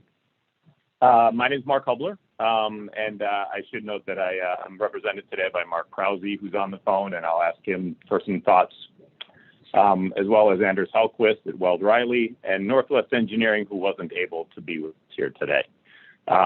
So the conditional use permit that we have, I thought what I would do is just take you through a couple of thoughts from the presentation that I had sent in, and before I ask Mark to comment as well. So we hope and intend to build a business in Webb Lake that supports the need for boat, pontoon, and seasonal use storage. Quite honestly, I fell into this as a result of having to take my pontoon to Spooner for storage. When I bought it just a couple of years ago, there wasn't anything available in the area. And we do intend also to offer seasonal services like winterizing and cleaning and shrink wrapping. And last, we do hope to provide a delivery and pickup service as well from individuals' homes and lakes to this storage facility. So we did want to note what we're not. We do not want to store people's home goods, mattresses, refrigerators, boxes. That is not what we want to be. We do see this as boat pontoon storage for the vast majority of anything that we would put in these buildings, potentially trailers, snowmobiles. So been a part of the community for a long, long time. I started coming up to this area when I was 5 years old, and saw on the note I started at this place called Nick and Dots on Lake Nicoboyne. And now we own a home on Webb Lake, which we spend about half our time there and about half of our time in the Twin Cities. So again, the approach is that it's seasonal. So we expect to be busy 6 to 8 weeks a year in the fall, 6 to 8 weeks a year in the spring, kind of taking out boats and putting in boats. That's when we expect the majority of the activity around this site. In addition to that, we took out 120 individual sites that were on the previous conditional use permit and dialed that number way back to about 24. And we do believe that our approach is going to ensure that we don't create any kind of a storage junkyard. That, again, is not our intention, as renters can't just come and go as they please. So I did include, again, the adjusted plan. You've seen that. I don't need to speak to that. It's basically the same amount of square footage in the roof as the previous CUP. And we certainly plan to be good environmental stewards. As I mentioned, we are working with Northwest Engineering. Do expect that we will be implementing a runoff plan and potentially some retention ponds based on the recommendation that comes from the engineering team working on the site. In addition to that, I think the only other thought is that, we do intend to ensure that this is sightly. So whatever we need to do to ensure that it's visually attractive, we plan to do that with trees and plantings around the property. In terms of any of the additional site work, Mark Krause, I think, is on the phone. Mark, can you comment? Yes, we'll be working with the engineers, Northwest Engineers out of Spooner Hayward. They will be doing any retention areas that are as needed. There's plenty of ample room in the setback areas to provide this retention areas and to ensure no runoff into the lake and wetlands down below. The intention is to keep all the vegetated cover that's there still on the hillside where it is, and then there's also ample wetland before you get to Jones Creek. All this building is outside of the parameter of the shoreline district, and we'll be up on the hill. All this area has previously been basically leveled and flattened from prior time when it was proposed as a church and when it was a storage area for the construction equipment during the rebuilding of Highway 77. Also, this is where some of the acreage, we've also updated the certified survey map of the boundaries. I think since the prior CUP and rezone was done. And as you can see on the maps, the only part out of this 10 acres that was taken was for highway right-of-way, and ample vision lanes and vision triangles were purchased from this property prior to this adventure here, and that can be seen on the maps as well. And we can easily meet all the setbacks with the buildings, et cetera. And as Mr. Hubler basically mentioned, it matches basically very closely with the building square footage is what was done on the previous CUP application. And I'd be happy to answer any other additional questions that might come up from the committee. Thank you. So I guess just, for call it my closing before you have any questions, we too have been a part of this community for a long, long time. I'm on the lake specifically. I have no desire to see it become not what it is today. We know that the CUP is a promise to deliver, so we intend to abide by all the details of the CUP and meeting all and any and all requirements that the county applies to. Thank you. Any clarification needed by any of the committee members?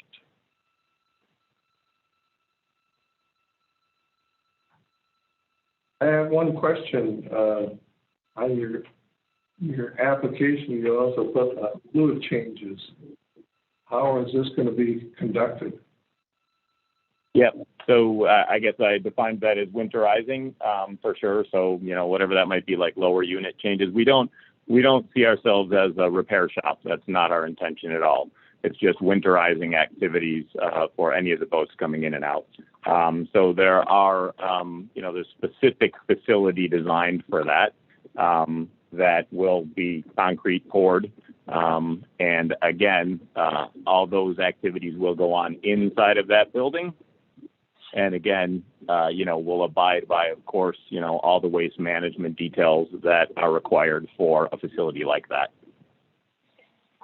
Thank you. Second question I have, you said you were going to provide services for, bringing in So other people will not be allowed to bring their pontoon, or you'll be bringing it yourself?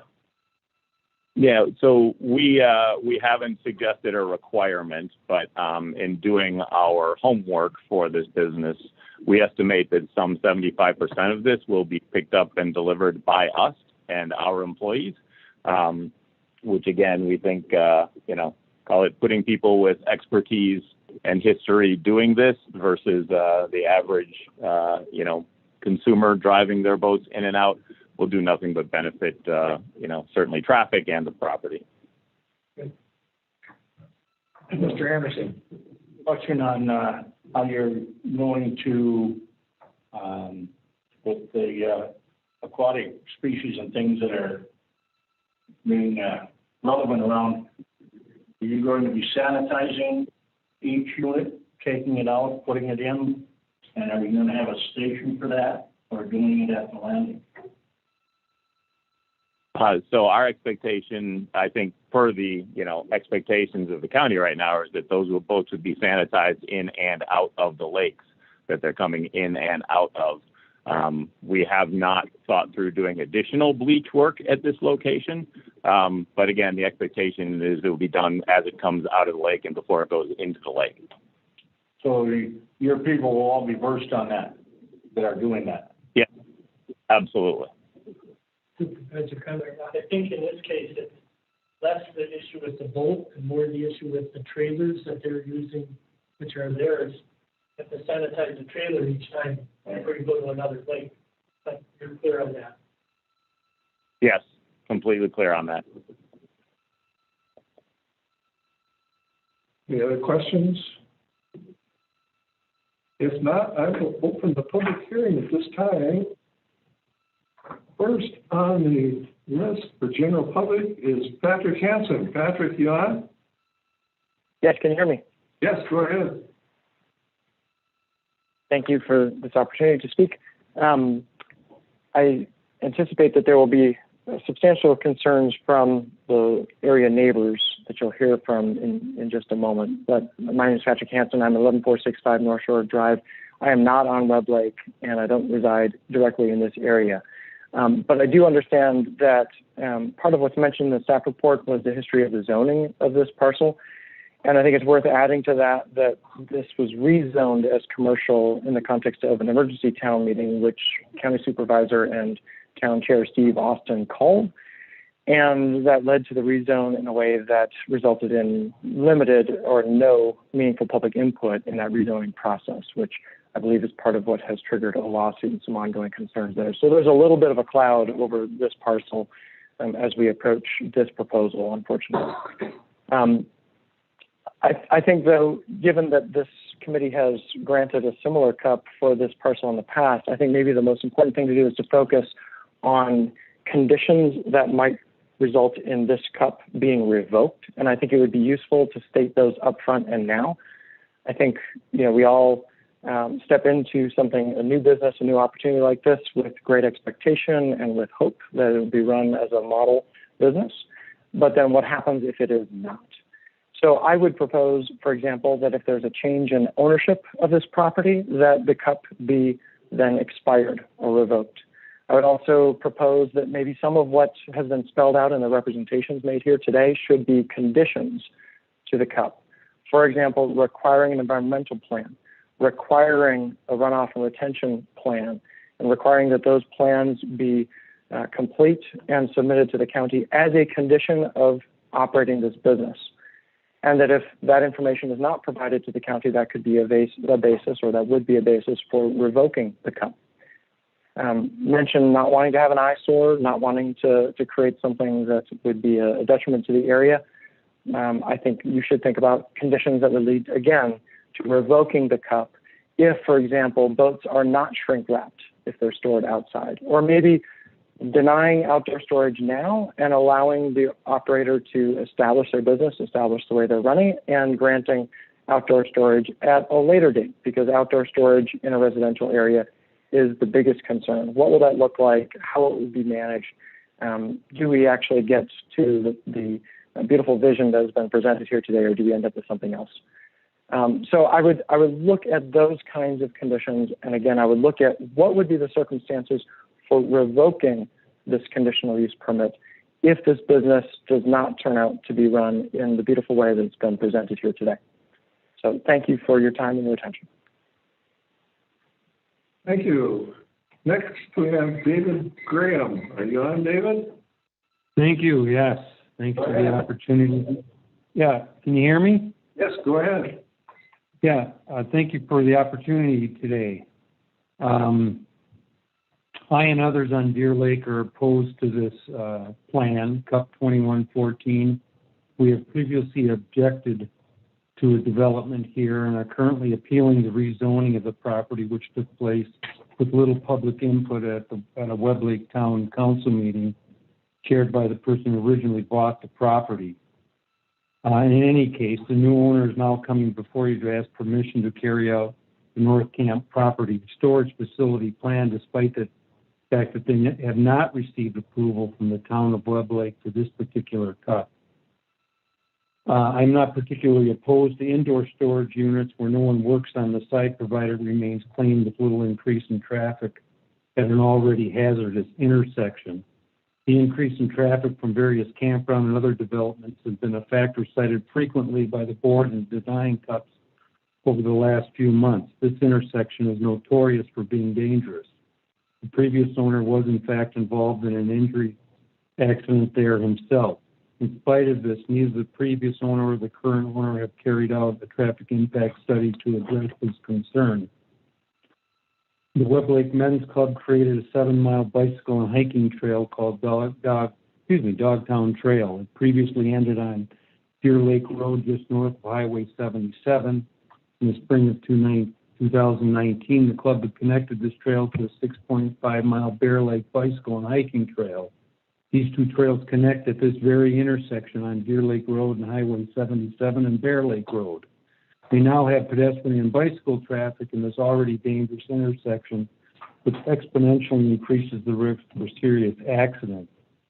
The state of Wisconsin has looked at this intersection, and their study noted it is in the case that injury crashes do make up a higher proportion of crashes in this area than typically we do find statewide. Clearly, no one except those objecting to CUP 2114 has thought through or studied the traffic impact of this project. If one accident, especially a serious one, can be prevented, it would be beneficial. Access from Deer Lake Road does not solve the problem. Even if it reduces some of the traffic on Highway 77, it just pushes the traffic into the East Deer Lake residential area along Deer Lake Road. Environmentally, a lot of the concerns have been brought up. I won't say much more about that other than an environmental impact statement should be conducted as continuing use of hazardous materials in the area will threaten the lake and the watershed area, including the creek. The land on which this product is built sits on a lovely wild area. Thank you, sir. Next, we have Doug Peterson. Are you on, Doug? Yes, I am, sir. Go ahead. Thank you. Doug Peterson. I live at 3659 North Deer Lake Road. My wife and I have been there for about 20 years. Have been on Lake Minnetonka and Bay Lake priorly for our 47 years. I'm the chair of the Deer Lake Association of the last 10 years, and I'm the COO of the Webb Lake Area Concerned Citizens. 4 things I'm going to highlight because I've already put this in my letter to you. Safety, environment, aesthetics, and alternatives. That's what I'm going to focus on. David had mentioned that the Department of Transportation in Wisconsin said that there's more accidents for injury at that intersection than any in the state, in the sense of double, 42%, not 23% statewide. The previous owner was in a very serious accident in which one of our residents of Deer Lake saw that smoking Pontiac, a beautiful car that was totaled at that intersection by pulling out onto it and a car hitting him, because they can't see both ways It's a bad, bad intersection. Now, as David had mentioned, the Dogtown Trail, wonderful trail, walked it many times, tying in with Bear Lake now. We have people walking, biking, motorcycles, ATVs, cars, and now add large trailers and equipment. Converging at an intersection that's really dangerous, and what more could happen? Environmentally, we've heard that Jones Creek is, by the way, 300 feet from the property. It's a trout stream. With lake gets a water intake, maintenance, oil, gasoline, chemical, all those contaminations, including environmental, where people will need restrooms. No study has been known, should be noted. This should not be allowed, both safety and environmentally. Aesthetics, you can stand right behind a 8-foot fence and you can't see anything. You drive by it, you'll see the whole site. You'll see 4 hotels, 3 stories high, and then the other storage units that he said, plus the eyesores. I don't care what color the covers are. It can be very eyesore, especially when you moved into this area with a 2013 plan in place. Thank you for doing that. It said no commercial activities should happen in a residential area. This hasn't happened in the first cup. We asked that it not happen here. I'm going to give you an alternative, and that I think is very viable for a. Thanks, sir. Thanks. We have Carla Graham. Are you on, Carla? Good morning, Mr. Chair, and all other members of the committee. Can you hear me okay? Yes, go ahead. Great. My name is Carla Graham. My husband and I are property owners on Deer Lake. The property adjoining ours has been in my family for the past 54 years. Our cabin sits 150 feet from East Deer Lake Road and 1 mile from the property listed in the CUP. We did send a letter opposing this CUP, but I would like to speak to a few additional topics. To me, the CUP is incomplete. There is no traffic study. There's no DNR input regarding the wetlands, watersheds, or the potential required permits as a result. The local Burnett County Water Management Wetland Specialist is Steve LaValle, and there is no note that he has been contacted. There's no EPA study for the impact and abatement plan for the release of hazardous fluids into the ground. I know that Mr. Hubbard mentioned, changing fluids, but there's also mention of cleaning the boats, so that wasn't addressed. I recognize that Mr. Hubbard listed Gary Goldberg under the environmental review. However, Gary is a civil engineer, and his firm's website identifies their projects as roads and bridges, so he is not the local identified specialist for the environment. The site map is missing distance from buildings in the boat shrink wrap down to the area of the wetlands and watershed. There's no well or septic noted. There's no heights for the buildings. There's no specific use identified for the 24 storage units. All of the above should be presented before the committee can make a decision on this cut. The building and units, some have already mentioned this. This CUP will allow Mr. Hubbard to store a total of 275 pontoon boats, with another possible 24 boats and 24 individual storage units, all in a residential area surrounding this property. That's a total of 299 boats in this plan, and who knows how many in the future. I recognize that Mr. Hubbard is adding a fence and trees, but that's not going to cover these taller, massive buildings that will be constructed on the corner of a beautiful scenic highway. The traffic, Mr. Hubbard mentioned that the traffic would be concentrated to 14, 16 weeks of the year. It doesn't matter when you have 299 boats going in and out of that property twice a year during the busy times up north. Let's assume the majority of these boats come out of Webb Lake at the Oak Ridge Boat Landing, and the route they follow is Deer Lake Road in order to avoid Highway 77. That means the traffic on Deer Lake Road could potentially increase by an additional 598 truck with trailer trips. Add this traffic to the normal car, truck traffic, ATV traffic, people biking and walking, and this becomes a hazardous road. Deer Lake Road will be more like a highway than a town road.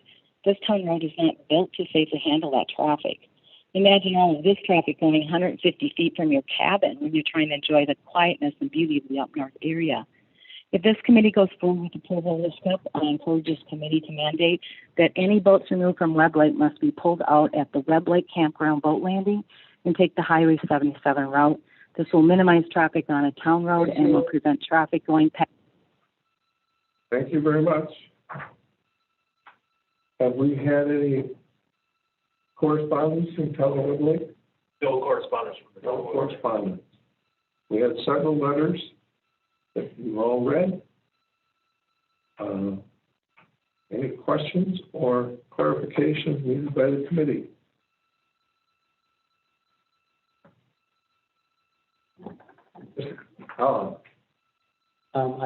I guess I'd just like to clarify a couple of misstatements I think that were made. One was that there was no real public input or hearing, and they stated because of the town meeting. Well, we had a county meeting, which was published in the newspapers, and people had an opportunity to come and voice their opinion. I think it was well published. We did have a public hearing with the Land Use Committee on that. Yep. With recommendation to the county board. Yep. And at one point, one of the persons said that there, in this DOT study, that there were, in the DOT study, there's 12 accidents, and they said there were 12 accidents at that intersection. And that's not the case. There were accidents all along the road. I talked to Commissioner Hayes this morning to get his opinion, and he is also on the Highway Safety Committee.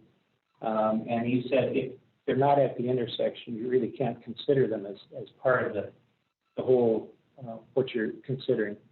And he didn't see a problem with this intersection, even though there had been some accidents there. He didn't see it as a problem. So. Any other comments or clarification? Mr. Pearson? Mr. Pearson, we technically approved this thing, both zoning and use-wise, previously. And now there's a pending lawsuit. I mean, can it be that we would just hold for that lawsuit to take place to see if our zoning is, if we win this lawsuit or whoever wins the lawsuit, and that would pretty much imply what's going to happen there. And we would hate to let the new applicant end up starting his building program and find out that he's got a problem. I just see that that's taken care of first. Supervisor Conley, I too wondered about the status of the challenge to the rezoning, because the foundation for that would have been consistency with the comprehensive plan. That would have been the only basis that I'm aware of.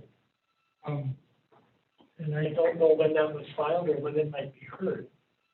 Interesting to know that. The second question I have is, did the initial application for conditional use expire?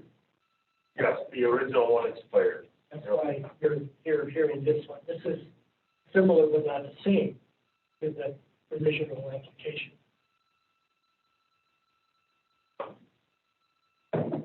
Any other questions or comments? One more. Absent outdoor storage, this conditional use permit could have been heard in our district, I believe, right? Yes.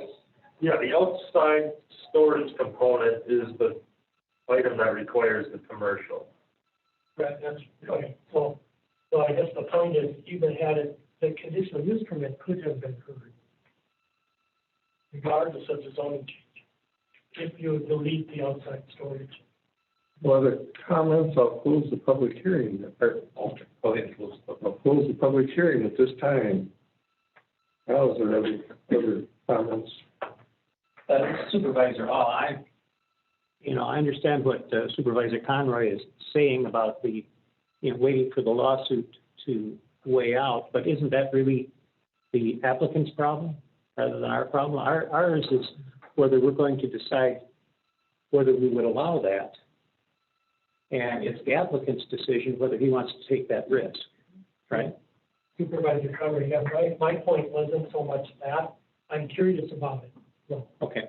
But if we were, for example, to delete the outside storage component, it wouldn't matter if we heard the conditional use permit in R 1, 2, or 3 or commercial. If I'm Right, what I'm hearing you say is that if the case for the rezone is lost, it would revert to residential. RR, residential recreation. Which, in RR, a storage building is a conditional use. Yeah, so he could still apply for the conditional use in RR for the building, but not the outside storage. Yeah, I think, if I remember correctly, and it's been more than around 3 years, one of the reasons we sold the commercial involved outdoor storage. Was the recreational type service activities are one of the kinds of things that we include in our district. You know, they're not a used car lot, but this is a pretty substantial facility, and I suspect commercial is a more appropriate district to have it in.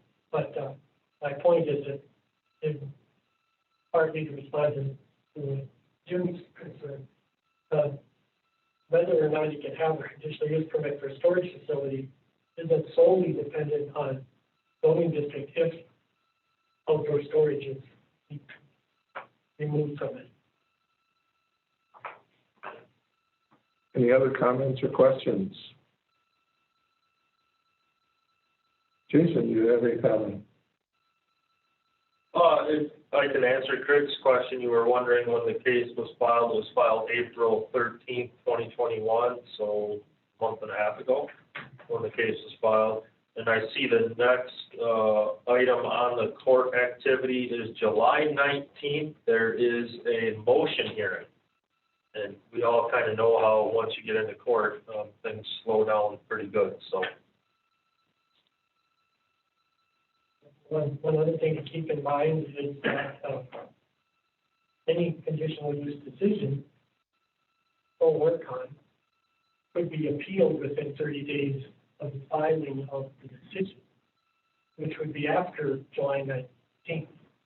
It would caution the applicant not to start building anything prior to that happening. So here's another. So if I get it right, he can proceed with the plan with the storage buildings and outside storage. And if they lost the case, he'd just have to eliminate the outside storage. Unless we did it first for kidding. Right, yeah, but I mean, that would be the only component. So the only risk he would have is he would lose the outside storage component if he lost the zoning case. I would say that would be the case, yes. And of course, remember that this decision could be appealed by him if we denied him and by others if we approved him. All of it is the case. Mr. Rob. Going off of what Supervisor Pearson was saying, wouldn't he have to reapply if the zoning was, if the decision was that the zoning had to revert? Wouldn't he have to reapply? I think you're probably right about that. I'm just saying that it could be considered in that district. Yeah. I'm not saying that it would automatically be approved in that district. I'm saying it would have to be considered. Yeah. But it could still be considered. Yes. That's clarifying what I meant by that. And I just want to clarify that it wouldn't be, if we approve it, it wouldn't be an automatic. I think If that happened. Arguably, it would be a redo in the different zoning district. And again, I'm not sure how heavily we weighed all of this in our decision about granting this conditional use. Well, that's why I said I was interested in the status of that case, that appeal. I didn't realize it was such a recent filing. I thought it could have been filed, a year and a half ago. Well, we just did the rezone.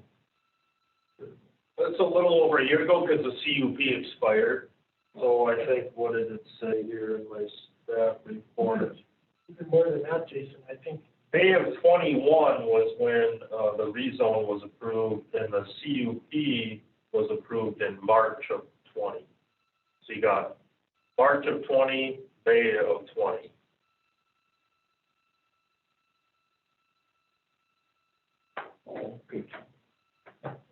Soon that I saw it, I didn't, I thought I remembered it was only Harvard. Well, right now, we're considering CUP 21-14. Does someone wish to make a motion? Do you want to read the conditions? Want me to read the stipulations? If considering approval, then the following items may want to be included in the motion. One, if the committee wants to require additional screening besides what the applicant has proposed, then it should be specified to the type, height, width, location, etc. Two, follow all local, county, state, and federal requirements for this activity.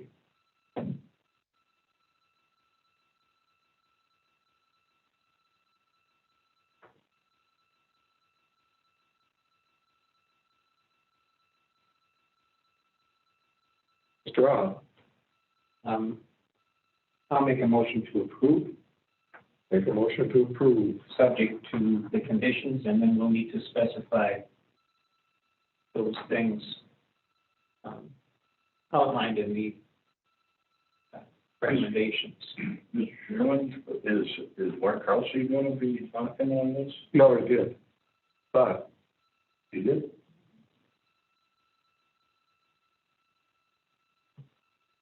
Do you have Supervisor Conrad, did you have a specific question pertaining to engineering or runoff management or something like that for him?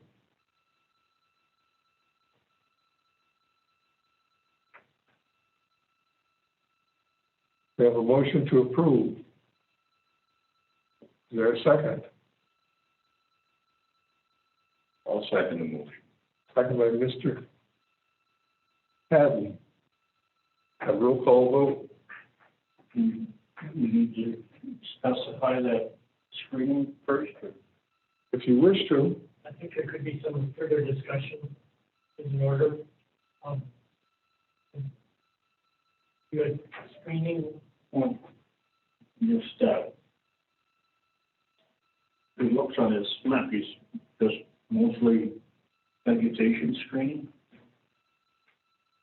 I think Supervisor Conrad, I think in the staff concerns was fencing but not specific screening.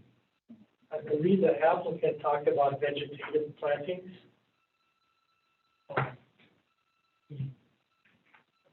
There's substantial room between the fence on the property line, I think. The fencing is on. That's on stage what said. Right, along the north line as well.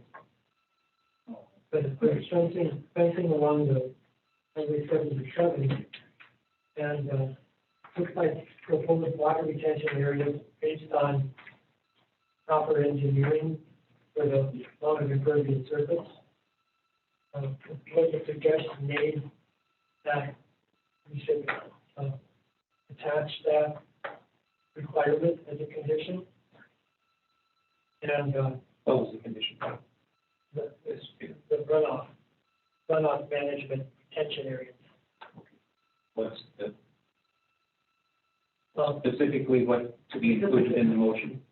I would consider that, yes, specific to an engineering plan being submitted prior to construction, so that we would be confident that it's adequate, demonstrable plan is there, and that might interfere a little bit with vegetative screening.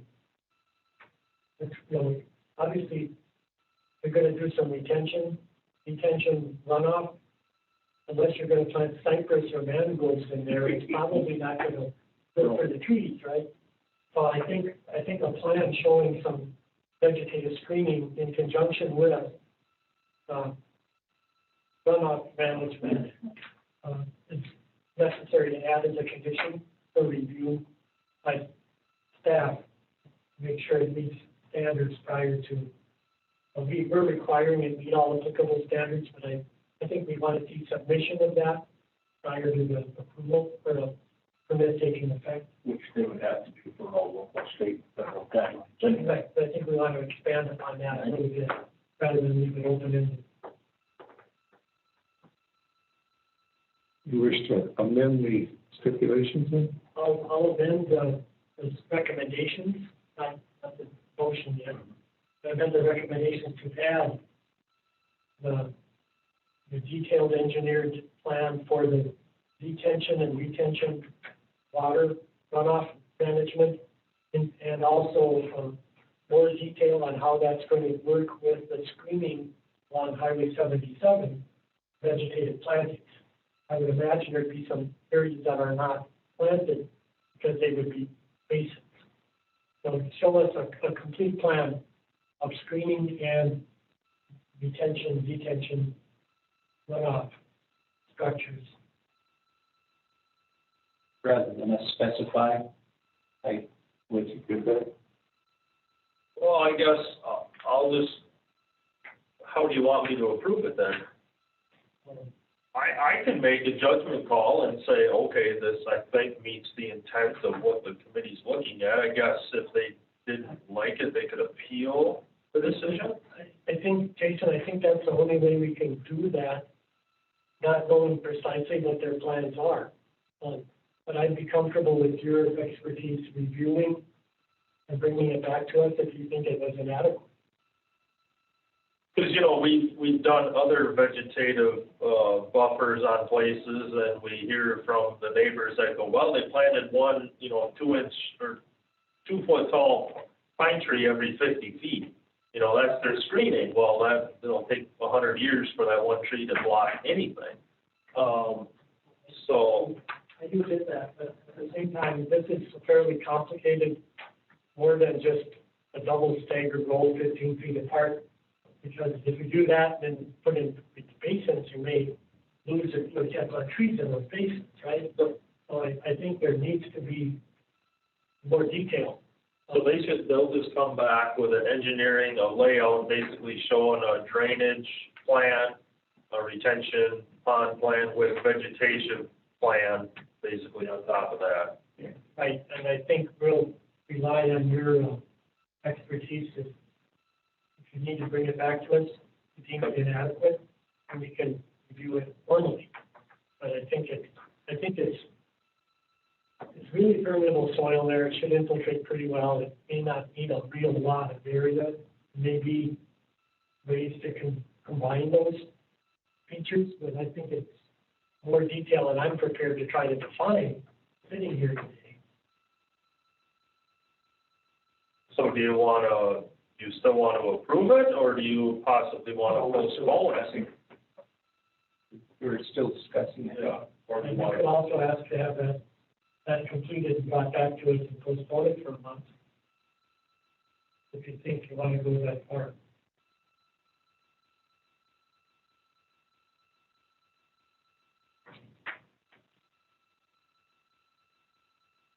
So I think we're getting into a habit here, of course. I guess I will, so you're recommending I withdraw my motion? So I think, we'll do a Robert's Rules of Order question. If I make a motion to postpone for a month to get that plan, your motion to approve could remain pending receipt of this plan and approval of this plan, correct? I'm not sure, and I just looked at my Robert's Rules this morning. It's going to bring it. I didn't bring it. That's all right. Either one is okay with me. I would make a motion to postpone because it is keeping it just open-ended is not what I'd like to do either. I would make a motion to postpone till next month's hearing for a plan showing an engineered design coping with runoff and screening along the Highway 77 side, which is where screening is important and where they show proposed water retention basins, but without any design to it. And I think the motion to postpone may supersede the main motion. I think so too. I'll second it. We have a motion by Mr. Mr. Chairman, Yes. Hi, Mr. Chairman. It's Mark Hubler again. I just didn't know if we had a chance to comment on any of this. Go ahead. Certainly we would be willing to make that a specific condition of the permit to have that specifically designed engineering plan for water retention and trees as a condition. And aren't going to be breaking ground until Jason approves that plan. Which, we're well aware of wanting to have a thorough vegetation requirement and not having little itty bitty saplings as part of that plan. So we can, move things along and prepare for this site, potentially to have it ready to go in the fall. At least some buildings, we would respectfully request that there be an approval, but that it, again, have that condition in there, which, I think we all know that Jason's going to be very thorough with his approval process, with how seriously you folks take the visual aesthetic issues at this site. So that would just simply be our request, that you actually do bring that original motion to the floor to approve with, again, that stringent condition on that detailed engineering plan. Because we certainly agree with Supervisor Conroy that those two are wed together, and we don't want to disrupt stormwater management or vegetation. So we think that's a great idea. We just ask that we can both move the plan forward in terms of the site plan and potentially the earthwork. So either way, we're willing to take the risk on where things are at with the litigation, since the county did file a motion to dismiss already, which is pretty quick and pretty rare. Thank you. Thank you. This is Mark Krause, also adding. I think that the stormwater runoff plan and the vegetation plan can be completed in time for the building permit approval. And that's what's key for moving forward. And Jason would have to approve that building permit to do that. And if he had the stormwater runoff plan and the vegetation plan in place before he would be able to grant that. And that would basically be the safeguard for the community, or for the committee and Jason, to make sure that's in place before anything is actually constructed on site. Thank you. Mr. Ah, you're the chairman of Roberts, though. Well, we have a motion to postpone. I think we should vote on whether we want to do that. And if we say we want to postpone, then or if we say we don't want to postpone, then we go back to the other motion. So kind of in your own mind, and are you improving at that point where you could put that stipulation in? Right. Yeah. So we wouldn't have, that way we wouldn't have to postpone. And I sympathize with not wanting to delay them. And I would have to say, if we need to approve, you could still get delayed by an appeal, or just stop in a stop order. That's his anyway. So it's a sort of a pick your poison question. Our decision is about whether we want to approve this or not. Right, I agree. I'm just pointing that. I call the motion. Which motion, though? The one that's on the table. Postponement motion. Okay, we have a motion to postpone until July. PUP 2114. The stipulations that the applicant gets the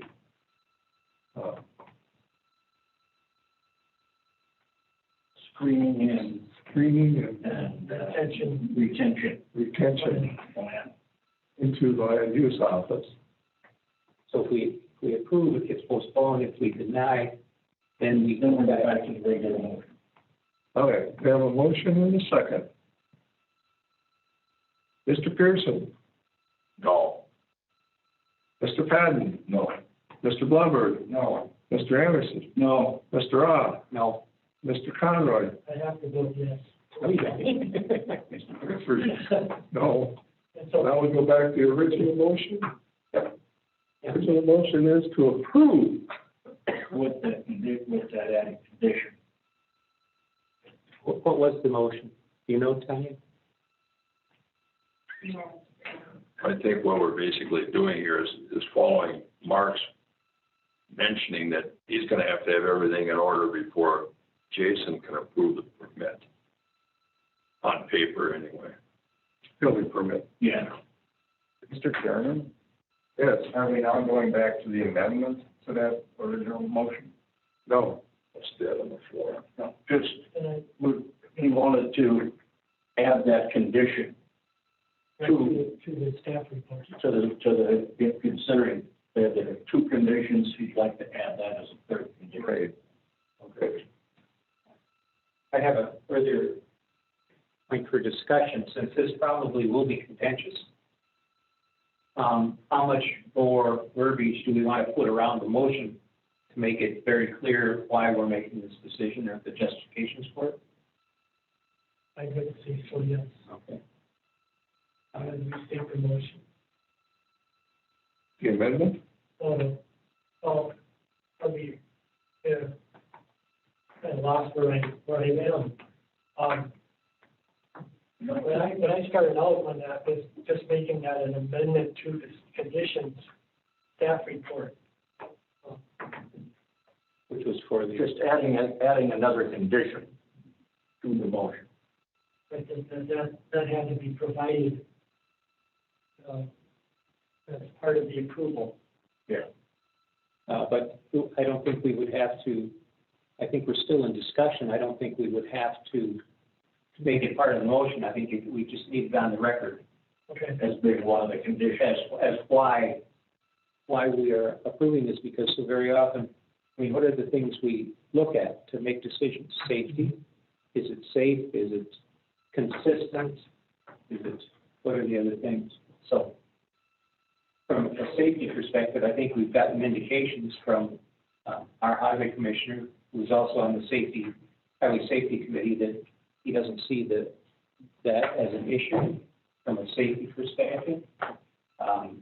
As far as fitting in the neighborhood, I think a major highway is a good place for a commercial property. What else do we? I don't know if it's on there. Well, they approved the rezone. Correct. The town did. It's within the potential uses permitted in, obviously, in commercial. Permitted use, as well as commercial. So. We have a motion to approve 21-14, and a second. There was a second before. Mr. Payton seconded it. Mm-hmm. What? There was a second. Yeah, I said we had a motion and a second. Okay. Sorry. Mr. Pearson? Yeah. Mr. Padden? Yes. Mr. Blomberg? Yes. Mr. Anderson? Yes. Mr. Rob? Yes. Mr. Conroy? Yes. Mr. Bickford, yes. CUP 21-14 has been approved. Next, conditional use permit 21-15, Bueller. 3-year camper, town of Swiss.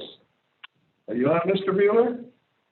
I am here. Can you hear me? Yes, go ahead and explain your application. Hi, good morning, everyone. My name is Larry Beaulier, just like Lambeau Field.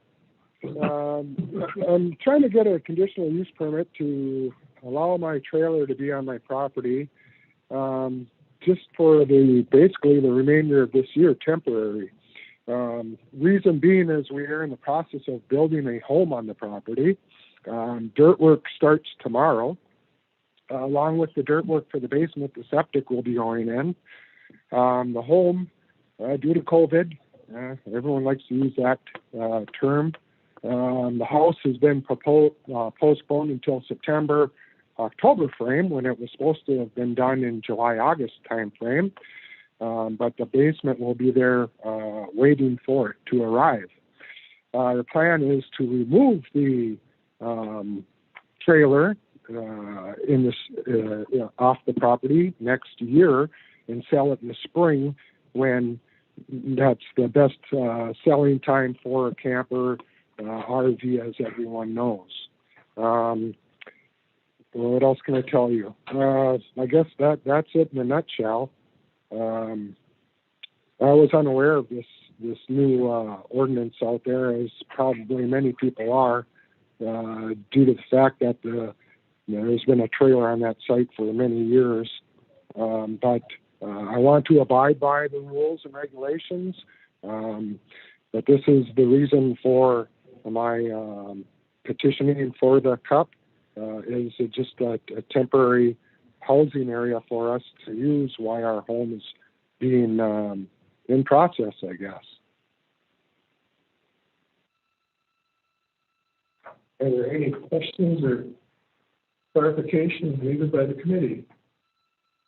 I think this is exactly what we want people to use trailers for, so they can get their house built. So without any further ado, I would make a motion to approve them having a trailer on this property until his house is built, and then sale next year. Have a motion by Mr. Pearson. For a second. Second by Mr. Anderson. Mr. Chairman? Yes. We have to go through the formal process of opening and closing the public hearing aspect.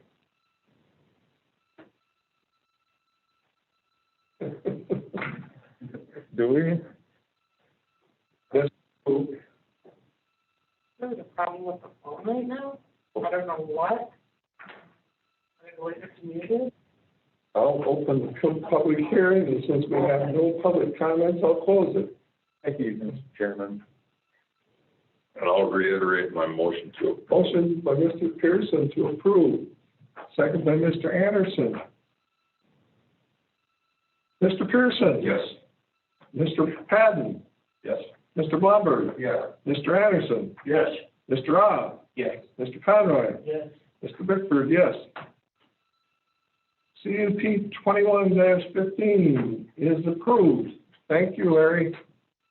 Thank you very much. Hope I didn't hold you up too long today. No, it was interesting. I got a lot of chores done in the house. I had a long discussion with Larry yesterday when I was on the stage. Next, we have rezone request map 21-08 Erickson. And Maria, are you on the phone? Yes, I am. Go ahead, explain the application. I guess you and Mark both representing, so. Yep, real quick. We're just looking to rezone 4 parcels in Lincoln Township with a total of 80 acres.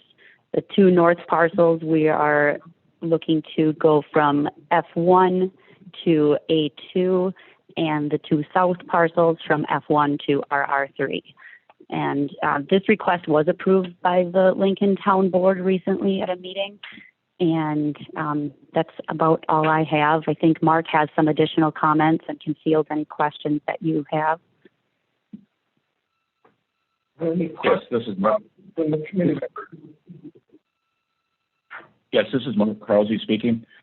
And we did meet with the town board regarding this and reviewed the long-range plan, which we came into snag with on the previous one. We didn't realize the long-range plan was what they were basically going for and holding.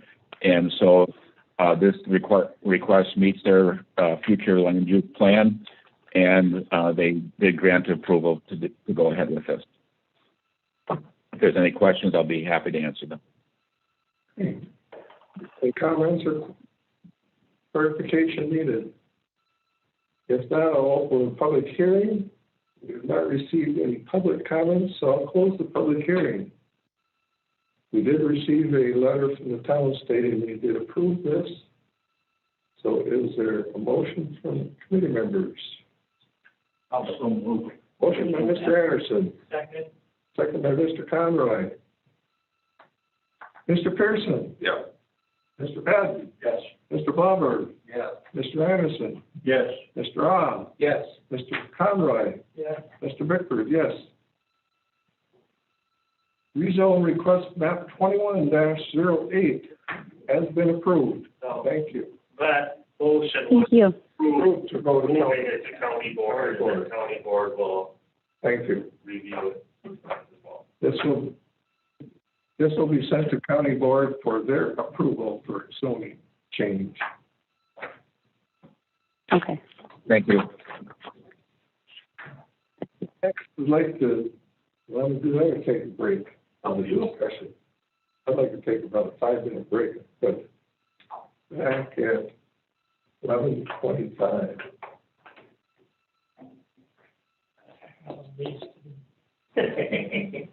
Good job.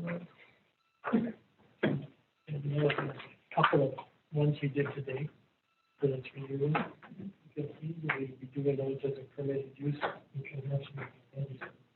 That's what I was hearing with the senator, just stated that if you're gonna get 3 years for this to get. Thinking we want to get a little money out of them, with a land use permit, and then renew it, you know, for 3 years. Or if there just was a fee, if they want to place a trailer, you don't have to. Oh, there'd be a fee. Yeah, if there's a fee for you for like the 3 years, you don't need to go through that.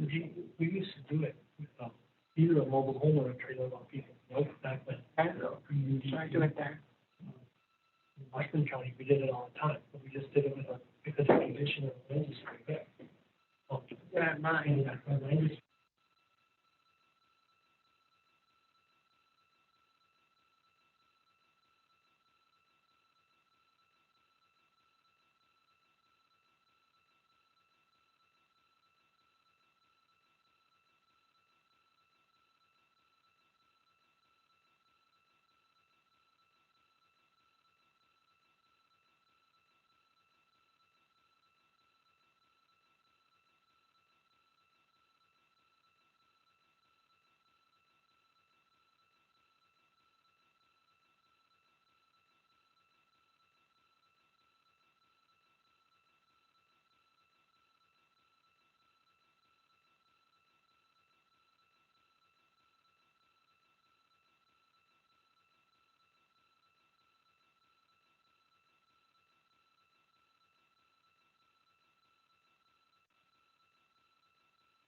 I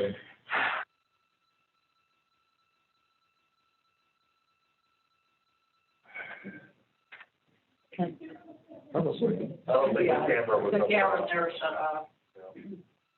Can you put the mask on? No. It should be good. Are we ready? Yeah. Okay, we'll reconvene. Next on the agenda is discuss CUP 20-57, Hansen, animals in the RR district. Jason, would you like to lead this? So this was a request that we got from the town of Oakland. Looking here real quick through my email. Page 132 of your packet is where this item starts. That the town was wanting us to reconsider this CUP or look into it, I guess, some more, since they're still having some issues with some of the conditions out at that property. So basically, I just wanted this on the agenda so we can decide, do you want us to have it on for a public hearing in July? How do you want me to proceed with this one? If we're gonna do a potential rescinding of it, it has to go through a public hearing and all that stuff, just like approving one would have to. Jason, did we hear anything back from the town after the town got the letter of response from No. Town Valley? We have not. That's all I've received. I could reach out to the town to see if. I would be hesitant to put it on for a public hearing until we know for sure if the applicant for the original conditional use permit had some issues. Sounds like she's working on it. The town received that information and hasn't countered it with anything. So at this point, I would be reluctant to schedule a revocation hearing until I have a little bit more. That's just my opinion. As a supervisor, I don't see what grounds we would have for canceling the conditional use permit. I don't see any of the conditions specifying the dogs other than they be licensed and vaccinated. And if the town of Oakland doesn't have that information, then that would be a condition and not fulfilling. We made that part of the motion, is to follow the. But that's not the complaint from the town. The complaint is the noise. We don't have anything about noise in our conditions. Correct. So I don't know. I'm trying to understand, don't we have to have grounds to revoke a conditional use permit? Failing to follow the conditions, we sort of leveraged the ponies to try to get them to relocate the dogs. And that was the. But it's not specified. But it wasn't a specific condition. Yeah. And the dogs are a town problem. I understand what they're trying to do and trying to get leverage, but I guess I'm asking for. I think at this point, since the town has not cited anything further from the most recent rationale, that I would say they apparently didn't feel a need to pursue it further at this point, and they were told us that, I'm thinking. Well, I think they were just trying to provide leverage too by, asking us to rescind this. Yeah. Because they can't control the noise. And the thought was that relocating the dogs to the backside of the house to get them out of sight of the activity of the neighbors would help. But you're right about dogs being a problem, and there's multiple complaints about barking dogs in other places. I think my house as well. I think the town is trying to leverage us because of the conditional use permit. Okay? And I don't think we have I think that's an inappropriate use because I don't see how we could cancel a conditional use permit because there's nothing about the dogs other than licensed and vaccinated in our conditions. So what condition would we say they're violating? Right. And that's the dogs are a town problem. So, call the sheriff or something, or. The sheriff ain't gonna do anything. Yeah. So I know it's a problem, but I agree. I don't think we have grounds to hold a revocation here. Yeah. Not at this point. I suggested that in regard to barking dogs near my district, where a renter owns the dogs, is that a lawyerly letter on a nuisance complaint that you seek a judgment in circuit court to the owner of the property, not to the vendor. Well, they own, don't they? This is different. I mean, it's a very difficult problem. If it's a nuisance, who decides it is? You'd have to go to court in civil action. Well, you'd have to have some kind of nuisance law. And my guess is that most towns don't, I don't think, do they?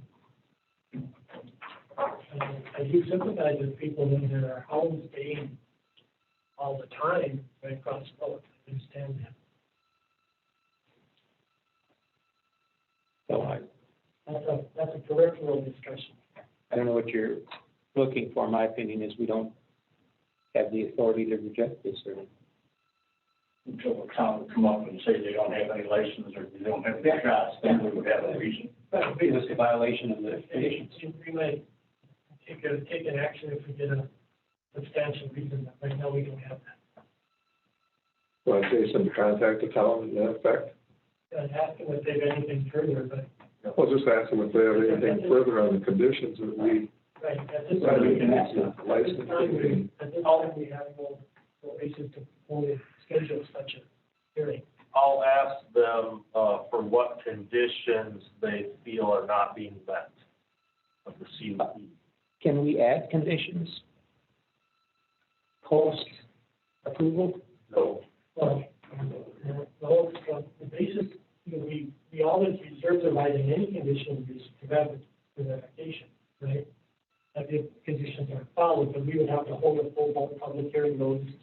Everybody gets a kick at the can again to do that. So. But it would have to be a violation of, it has to be substantiated. Yeah. A violation of a condition. Right. Well, and conditions could have been the newer thing, but that wasn't applicable because of only one horse. And I think this is one that hopefully this is enough of a shot across the bow, so things are getting done out there. And, hope that worked. Great. Any discussion? I'll reach out to the town then. For Okay. specifics. Next, discuss the Chapter 30 changes related to items from the large-scale livestock study ad hoc committee.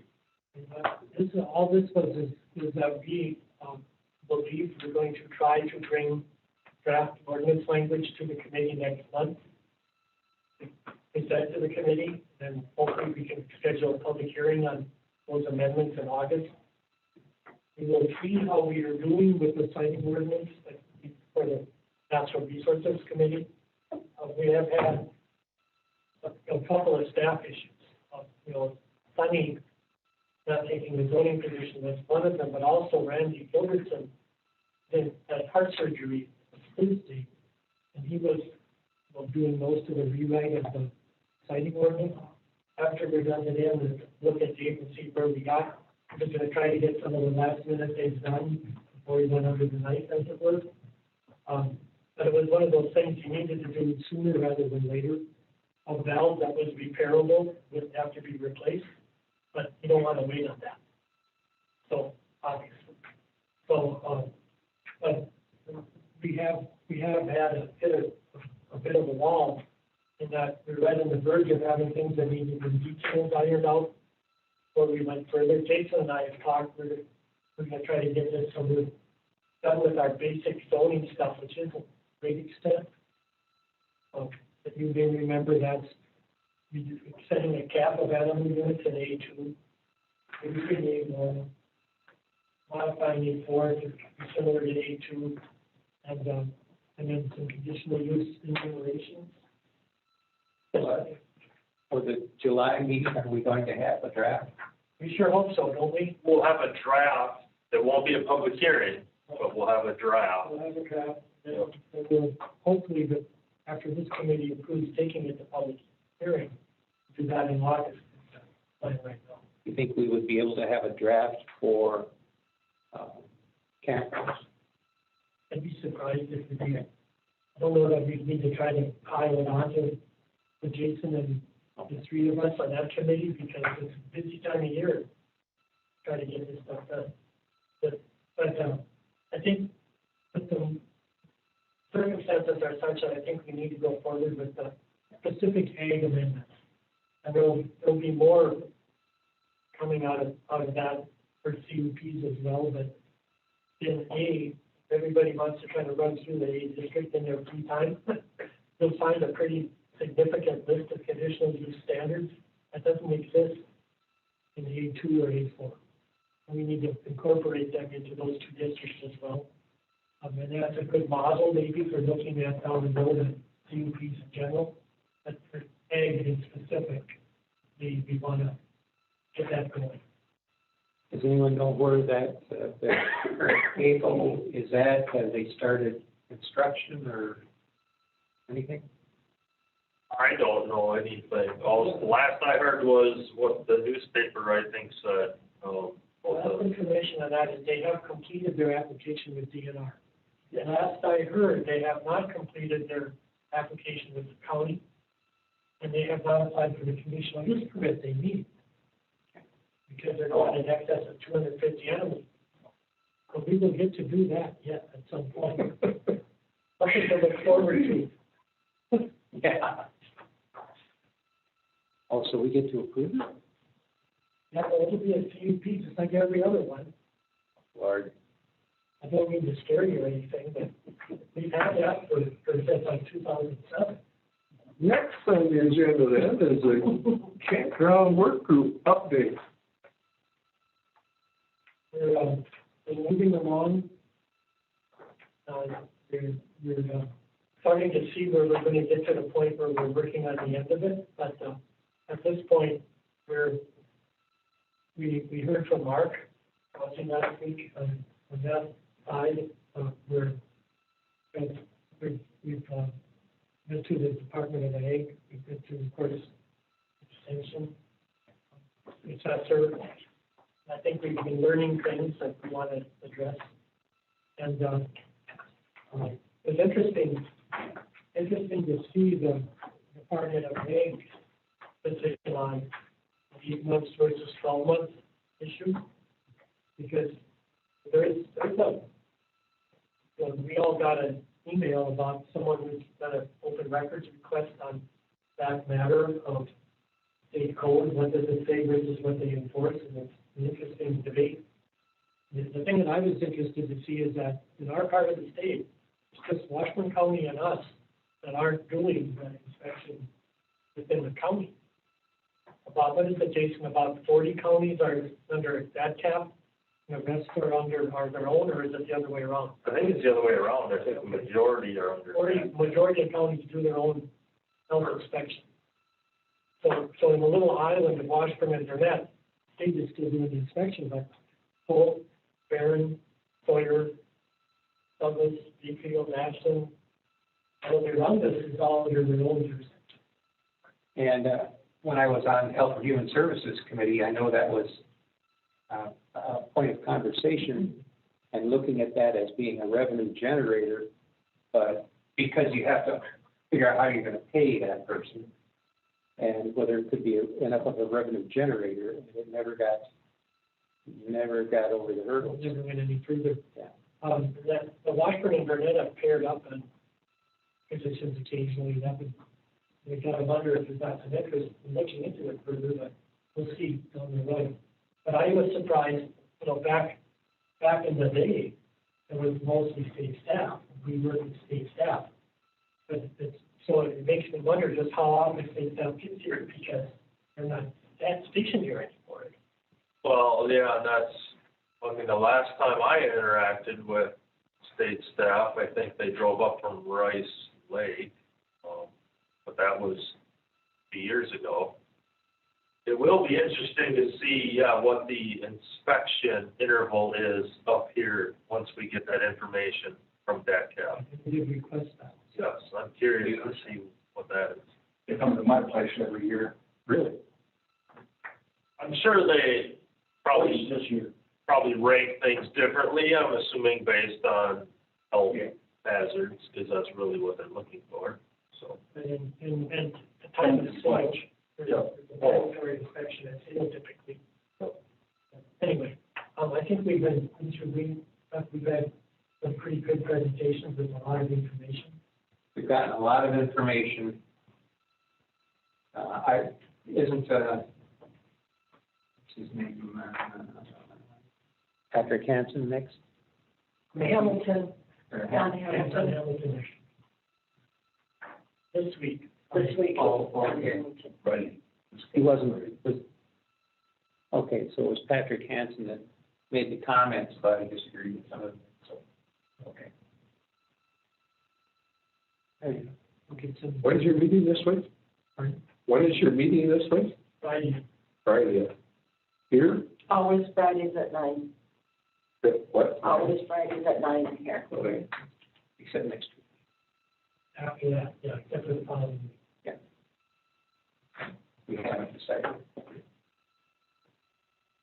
But we were trying to find a time when the three of us could get here without a conflict, so Friday at 9 worked. Yeah, those were the time. Okay. Is that thing correct? That's all I got. I was kind of interested in hearing the realtor saying it does not decrease the property value. That was the assessing. Yeah, the assessor. Well, they don't say it doesn't decrease, they say there's no evidence. Right, and it's different. Yeah, So with the housing market now, Yeah. Yeah. if you're not getting above and beyond what you're asking, there's something wrong. And again, that's part of what makes it tough. Because of the market, to determine, gee, would I have gotten even more? Like extension had said too, there is no published, vetted, peer-reviewed kind of studies either. But that doesn't mean that proves anything either, but that's just the reality. There isn't it. No resources to look at that. You can't make a statement either way. Right, that's what it wants to. Okay, moving on, land services, zoning and property information division reports. So, that's on page 165 of your packet. See, we had a bunch of corner sheets, done. I finally had a chance to review some of those that have been sitting on my desk for a while. And then, we got staff, reports are in there. Budget report, you'll see, we're doing just fine on all of our budget items. Revenue is way higher than we anticipated. Website statistics. This month I did it by country. You can see what different countries people are using our GIS website from. Zoning report, you'll see the permits last month. I put a little fact down there that we issued 257 land use permits in April with a gross revenue of just $52,000 in 1 month. It's our highest April going back in our records, which goes back to 2001. So it's the highest April ever, and then it was the fourth highest month ever, going back to 01 again, which May 03, May 02, and May 01 were the other higher months. But you can see what the revenue was back then. Obviously, prices have gone up for permits and different things like that. So that's why the revenue difference for the permit totals. Public hearing items are in there. Staff report is in there from Heidi. You'll see the other position was turned down by Sunny. And that's all I got. Yes. When you say permits, what is that? what does that include? Everything, land use permits, sanitary permits, rezones, conditional use permits. It's every permit, sign permit, short-term rentals, every permit that comes through our office that gets issued that one. Everything that was applied for, Yep. somebody paid something. Yep. I look at Chuck's comments on Facebook the other day. I like the one he had, I think it was last week, but the price of a hamburger was, so much compared to before. It was because of the 4 toothpicks that were put in the hamburgers. The reason that the price has gone up. Wood, price of wood, Price of wood. That's good. My wife noticed it on one of the billboard at the drive-in. Get a corn dog, get a free stick.